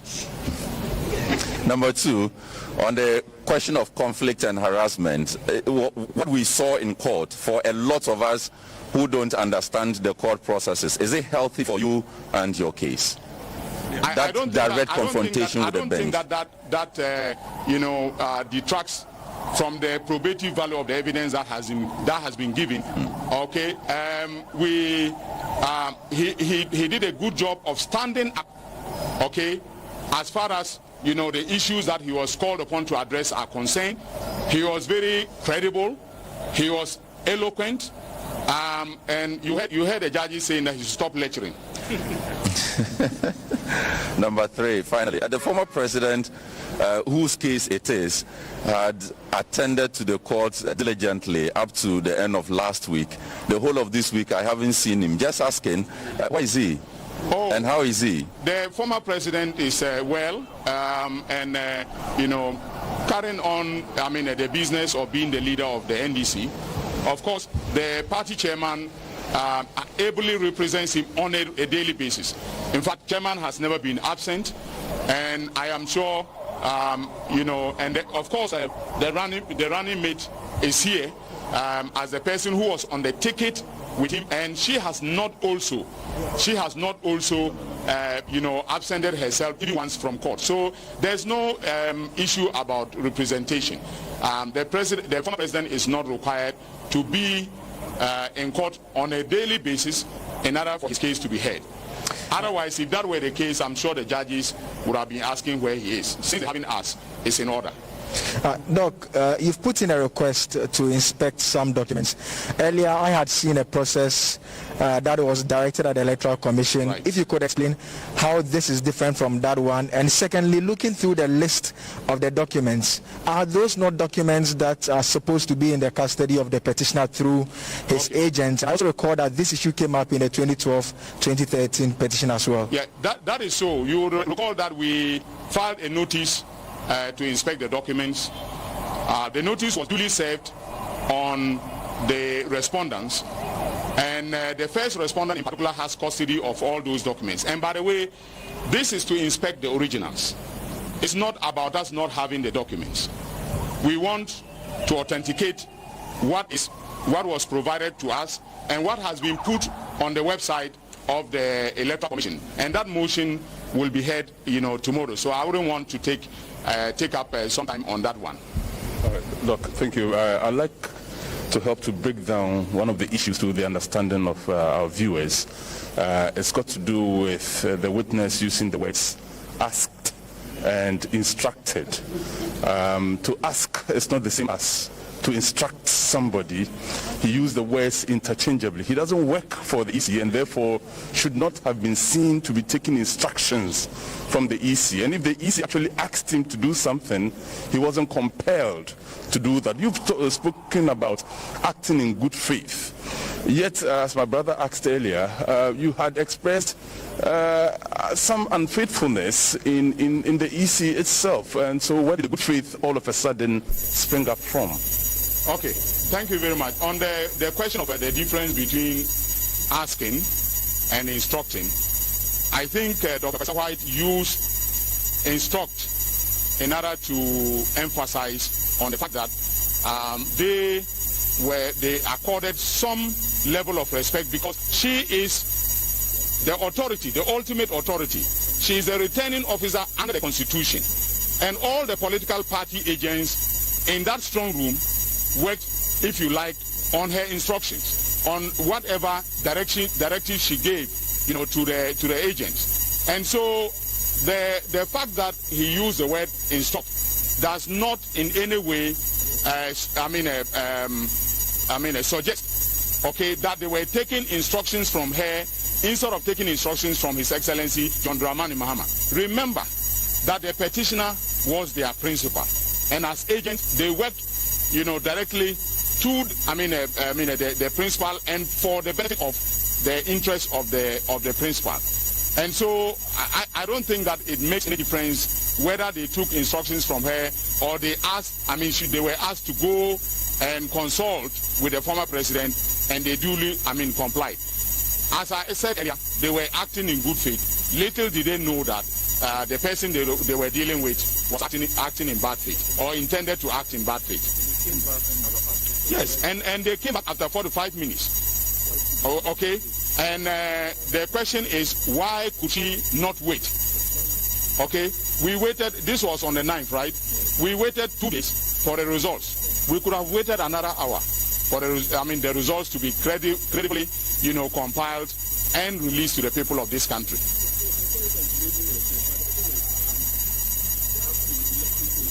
Yes, that. Yes, but the thing is this, my brother, okay? She is the only constitutional officer that you have to work with.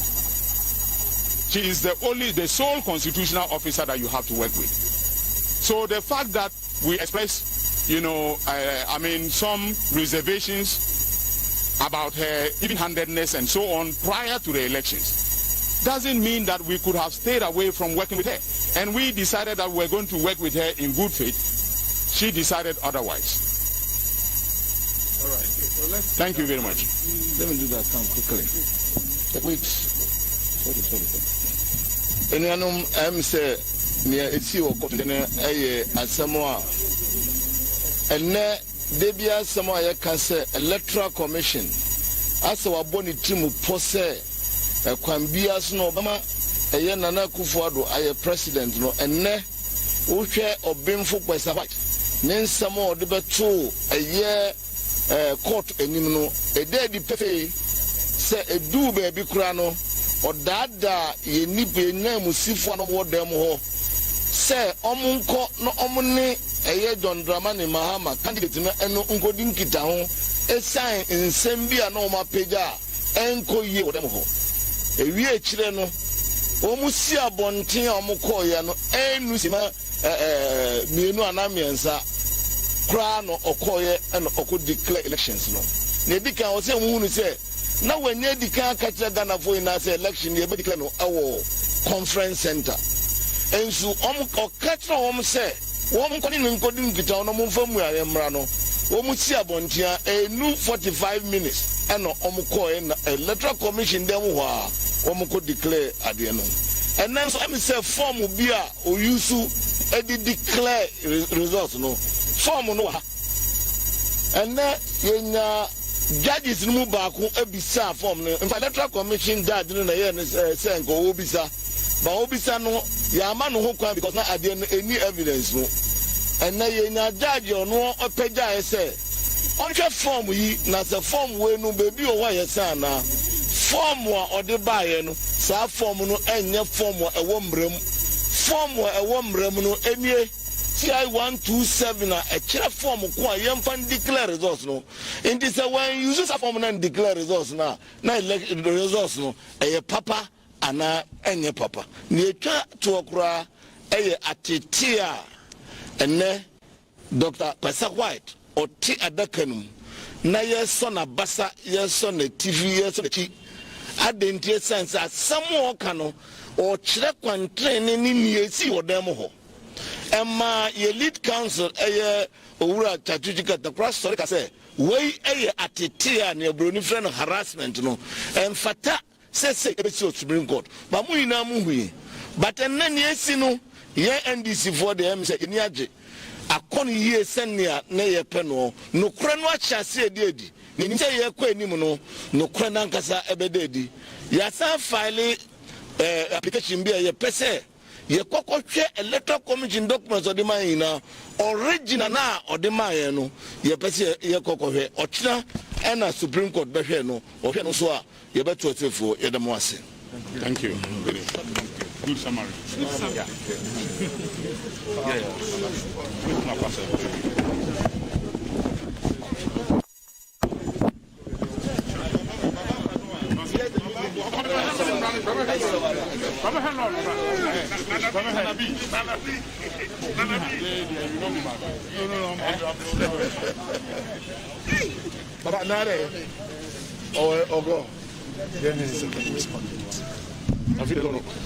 I told propaganda. You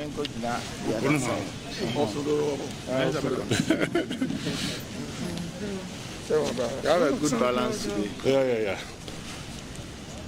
Colleagues, good afternoon. We want to share with you a few thoughts as the court rises to resume sitting tomorrow morning. First of all, we on the side of the second respondent view today's proceedings as a very excellent day in court. And it's an excellent day for us in court because the issues are beginning to unfold one after the other before the eyes of all Ghanaians. Remember, this is a petitioner who came to court praying or invoking the powers of the Supreme Court that the results of the 2020 presidential election, when properly collated, come to a point where nobody got 50%. And therefore they are asking for a rerun. And you would expect that they put witnesses in the box to advance this argument or to provide evidence that buttresses this. Today, as you've seen before your very eyes, their witnesses are here making claims of bad faith, which claims are questionable, now raising questions of the venue of the declaration, now suggesting that in one breath they say they'd never saw the Form 13, in another breath what is being tendered before the court they say is not a Form 13. Now today 3 key matters have been settled in our opinion. The first is this fallacy that was being initially expressed and amplified through Dr. Michael Pesa White, that the chairperson of the Electoral Commission instructed the representatives of the petitioner to leave the strong room, and on their blind side some numbers were put together and announced. We are beginning to see clearly that fallacy at best is something that cannot stand cross-examination. You would notice that it's not just an interchange of words, instruction and asked. And I want you to take particular notice. When you read the petition, when you read the witness statement, the witness statement says, we were asked. Check the definition of asked. Now, in the witness box and under oath, he seeks to amend that and escalate the claim by saying they were instructed. And that's why you find the Venerable Akoto Ampaw did not take too much time in his cross-examination. He asked one key question. He said, I put it to you that you know that you cannot be instructed by the chair of the first respondent. And you heard under oath, they could no longer tell that on truth. He said, yes, we cannot be instructed by the chair of the first respondent. And we are clear in our mind that that fallacy has been settled. And the court will take notice of it. That it cannot be true that the chair of the Electoral Commission would instruct and that the representatives of a candidate will obey that instruction. Indeed, questions as put by the council that you selected an option, you elected, and that you were derelict in your duty. That is what happened. And we are very happy that that is being settled. Another matter that is being settled is the attempt of the petitioner and his witnesses to surreptitiously question the results by discrediting their own agents. You notice that initially from the beginning of the case, they sought to make an argument that numbers had been cooked up and that the EC's computations were incorrect. Yesterday you saw the very skillful general with a calculator now arriving at 4751, 4751, 4751. Today they tried another tactic by trying to suggest that there was something wrong with the results that their agents had certified from the polling stations through the constituencies to the regions. And in cross-examination, you saw it clearly come out. And it's been settled that they could not use the back door to discredit their very own agents who certified the results from the bottom up and then claim that somebody from National had said that the figures did not add up. Another matter that we believe the court will take notice of is the attempt by counsel, and we believe successfully, to settle the dereliction of duty of the persons who were nominated by the petitioner to go into the strong room and assist in the collation of results. Now, please check. The NDC and candidate Mama accredited 4 people. 4. In the end, 2. Now, this is after they had done their parallel collation. In their collation set up with the TV screens, one of which you saw Mr. Mahama pointing that they were winning or that they had won, and then their press conferences. After certifying or accrediting 4, 2 went into the strong room and left. After all 16 regional returns had come in, and 13 of them had been certified by Rojo Metilnunu, who was the leader of the 2. And notice something interesting. Dr. Kpesa says that Rojo certified one of them in error. I'm sure as we go further, that will be dealt with also in addresses. That these representatives of the candidate ended up sitting there certifying some in error. It's a different matter that will be dealt with. But what is also instructive to note is that, and I think one of you asked a question, you are not judges. Many of you are not lawyers. But you even spotted it. But how can you claim to us from the beginning that this EC commissioner, we don't trust her? There are so many problems with her. In your press statement, you say she's doing the bidding of the MPP. Then you claim that she instructed you to go and consult your principal. And out of the 4 accredited people, the 2 who were there, both left. Why? And it was interesting listening to them. They said that they wanted to go and fill in the gaps. I'm sure you heard them, that they were going to fill in the gaps. One of the key things that is becoming interesting is why Rojo Metilnunu himself did not mount the witness box, take the oath, and say that he was instructed. We believe if he had done that, he would have been caught for perjury. Because he cannot take an oath and tell an untruth.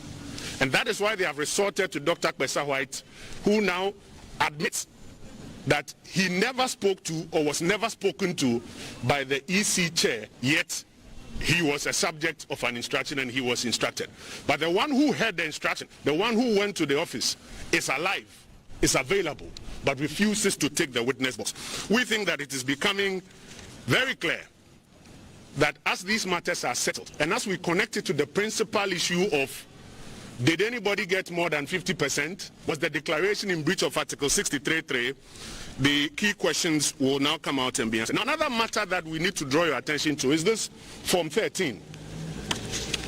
There was this claim to suggest that the document that was shown to the witness was done through the back door and was not Form 30. First of all, let me make this point. Every practicing lawyer knows that after cross-examination, the bench has room to ask questions for clarification. And you hear the learned justices always say that we want to understand this one clearly. So to create an impression that when they ask you questions, they are harassing you, is part of the NDC strategy to begin to poison the minds of the general public against the bench. Because they can begin to see from the questions and the answers that they are giving, the gaps that are showing up in their case. Remember, they have already said that they think that this court is not a balanced panel. They have already been arguing that they have not been treated fairly and that some of the decisions don't make sense. Mareta Briopon. And today, they are furthering that by trying to poison the public by saying that they are being harassed. The bench has the right to ask questions. We believe that when our witnesses get into the box, they may even be asked questions. Nothing wrong with that. Now, this Form 13, which Mr. Kwesa White, under oath, claimed did not have room to state reasons for non-signing, is on page 62 of CI 127. I want to encourage you, my colleagues in the media, pick a copy of CI 127 and look at it. The last column on your right says, reason if refused to sign. That same column is available on the regional summary sheets at the constituency level. Why? Because it amounts to a certification of a complaint that will go up to the higher level.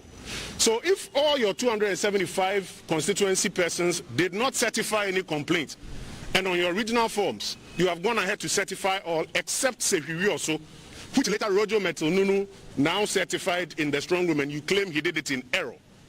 You don't come with a bad case now to come and say that there was no space on the form to fill in a complaint. I'm sure you all heard it. The blatant untruths being told before the court. So we are very, very clear in our mind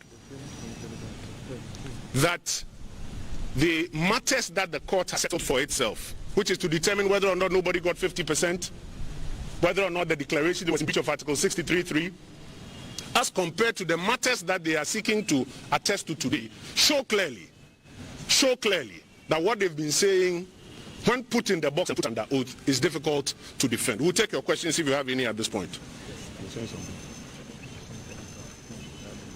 Yes. Go ahead, sir. The import of any cross-examination is to discredit the petitioner.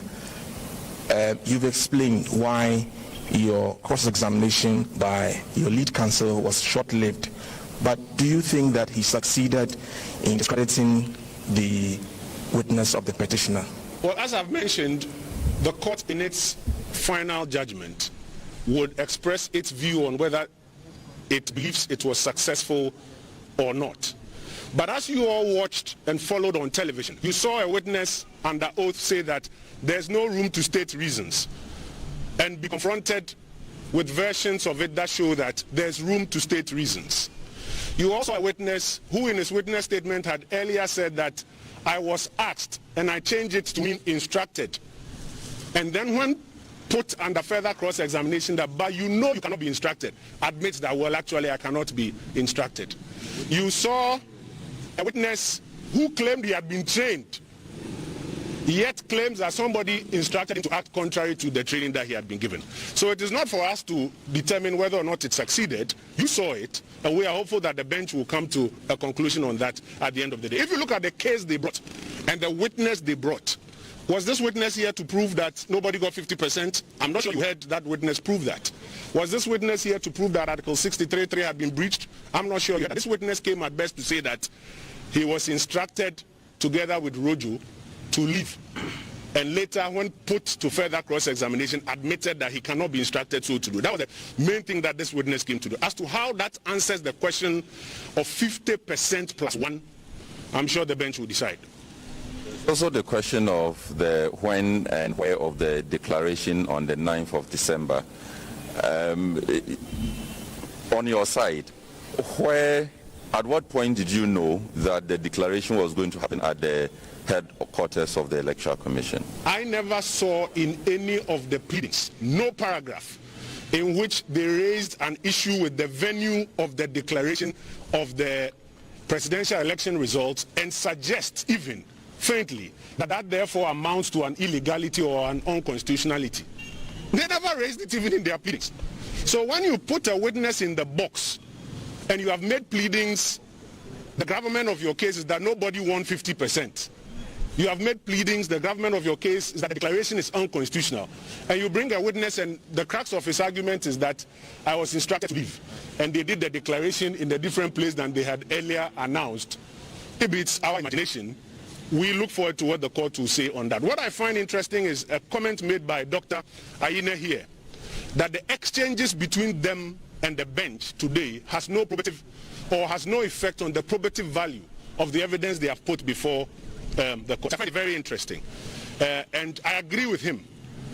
We are hopeful that in a because this case can only end two ways, either we win or they win.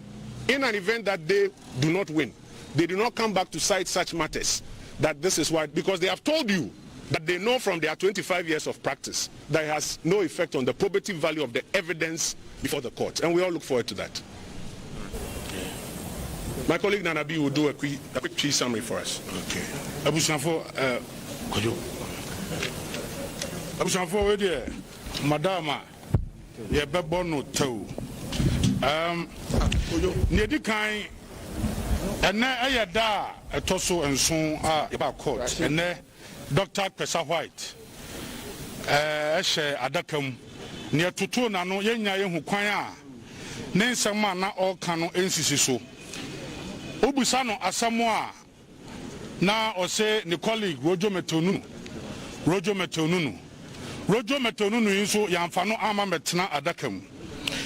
Ne tosu mienu ade ba ko ese pie ne se opani eye Kwesa White eko grantee interview oni media for kasai na ose emanumu 390,000 ye de aka nana adodan kwa kufu adode ho Ashanti region ene ebeda di se eno nso na ya tro akohwe na na odi adentia saa asem no omanka wo mo krata omode beto eye court anim no ebiem se na omo kase ohwe regions no ene enema ankoso ye widespread irregularities just enema abato man koso ye no ene ye sabeto edi se omo agents eyoma na musifo a omo wo eye regions emu 13 edumiensa ena esign na emu bie ni won so a otro se na wo asemboni bi ewo ho a oka ebie mena ne beto adi ni so se agents so anomwo National Collation Center hoi eye Rojo Metonum ordinance hye emanu dumienu ase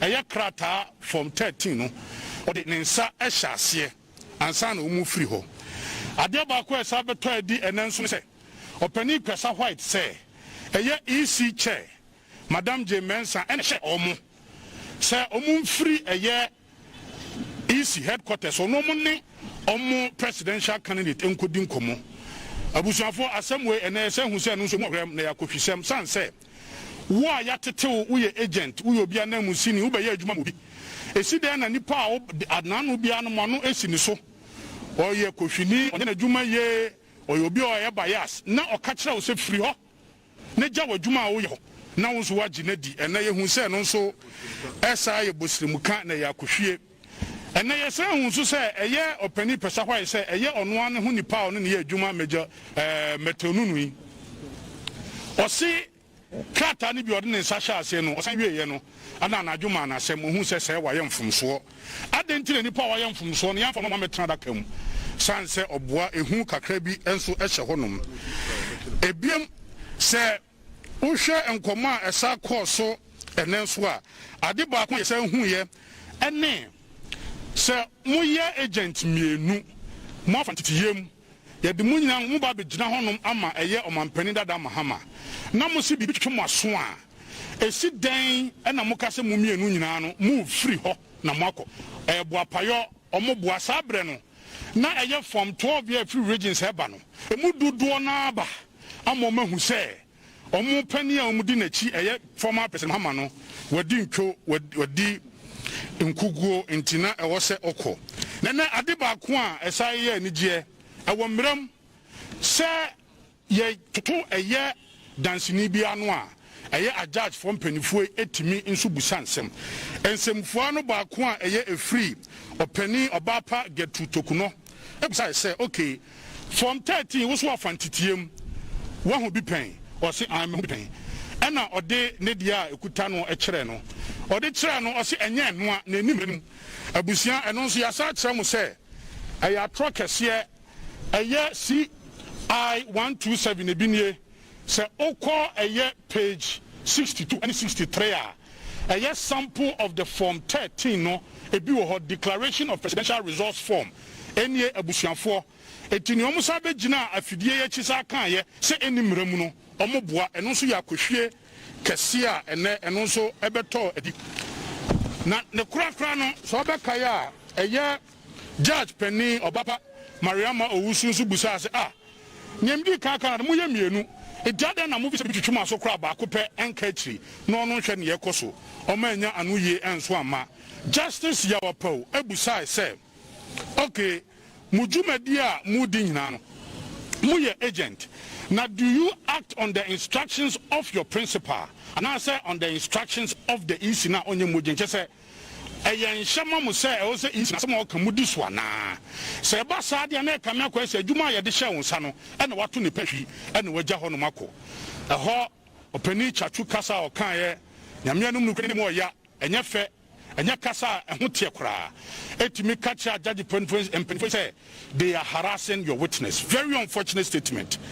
And ABM Justice Mafusa and so ebusa say who say one for when you question who EC chair no one instructor one can be anchor it to come be na office ni pan fast or instructor so ampa media man who EC chair no mum eye me colleague Rojo Metonunu and na e catch me say eye isi say now journalists manamu busa asema emudu pa no honam de ba bewie say ebre bia no munya kwanya bia na isi musupa no mutwe na bo so muye ne ho fi na esi den no obi a munjini di na yatete mu agent mienu na yede mo akọ na kachi se mun konko gire mu ma former president Bahama na mo mienu nya se mo jam laptop so ho o konso so wo phone so ansa afa charger na adwuma na sembe nie and na phone obi etu kwankọ ne charger kọ no wo de wo so kwakoda ba bi 2 days 3 days o ko refill charger etu phone adum went me ni power small na ani nkomo munso a munyi ni pani ni amusu mienu nyina mukọ na ensem no nyina no akwakoye anadwuma na sem enukura wo mu ni se omunum se omadintwo omadinkuguo eti also mu pe bibi na omode katakato mani nyame ya adom a court ahye se ochina ene behia abusuafo se ne amesrem no se ne adam ye no mesre epanifo a kan ye ho e wa ha General Secretary of the ruling New Patriotic Party aye opani John Boadu e wa yenchen wa ha lawyer Nana Adwoa Adobia nso e wa yenchen e wa ha ena ye campaign chairman Mark Menu enso e nchen wa ha sei a lawyer for me hu lawyer Lenin enso wa yachi me hu national chairman enso na o wa ha sei chairman Blay enso enel be kan ye ho a lawyer Akotampao mo boy adwuma ye pa lawyer Frank Davis lawyer Yawopon lawyer Kwaku Asifi lawyer Adodapa lawyer Shelamika Premo lawyer Victoria Bath lawyer Ochre Ajekum lawyer Dr. Ernest Owusu Dapa lawyer K Amwa omina eboa amadwumadie na koso me hu lawyer Lenin enso e wa ha sei eti abusuafo nyame kire obibia lawyer Joyce Boateng enso aka eye a lawyer fo a omo eye nyame yadom a ochina yebe hia biem e wo court a nyame hia mo well spoken. So those were the two press conferences held by the petitioners, spokespersons for the petitioners' lawyers, as well as the spokespersons for the second respondent's lawyers.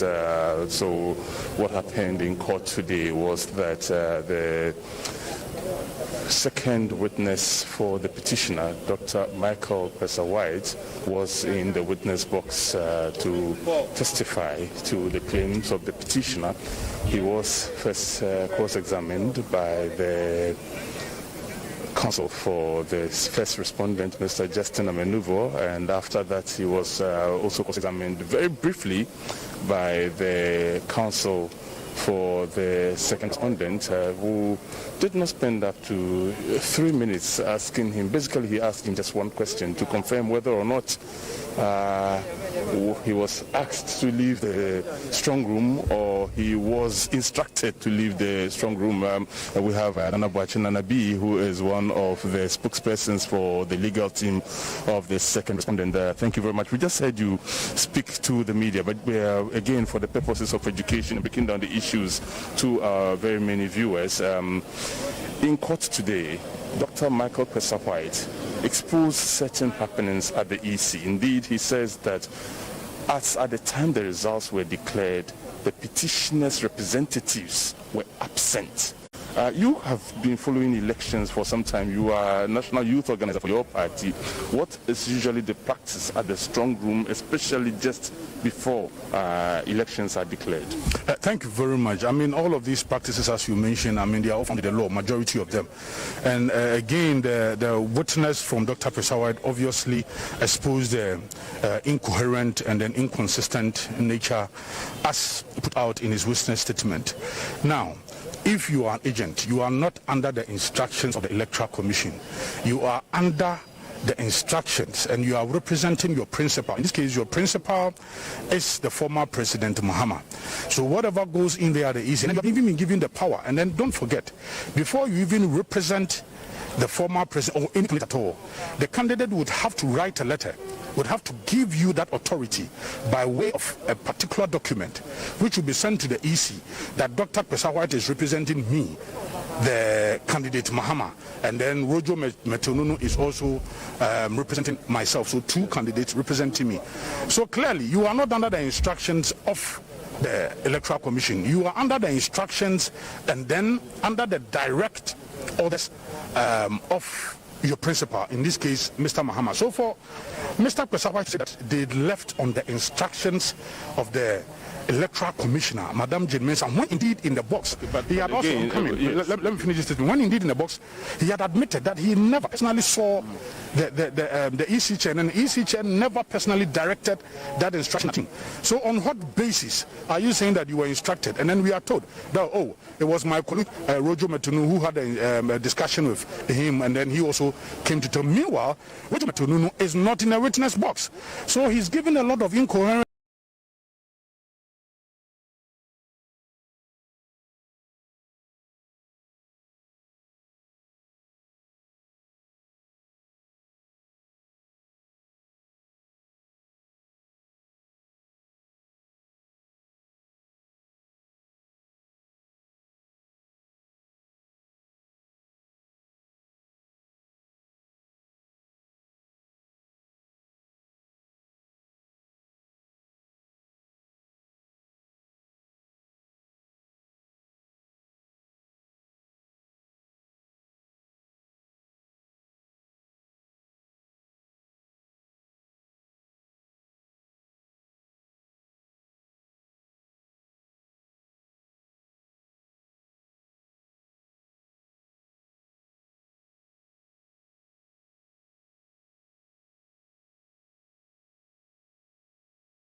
inconsistent testimony today.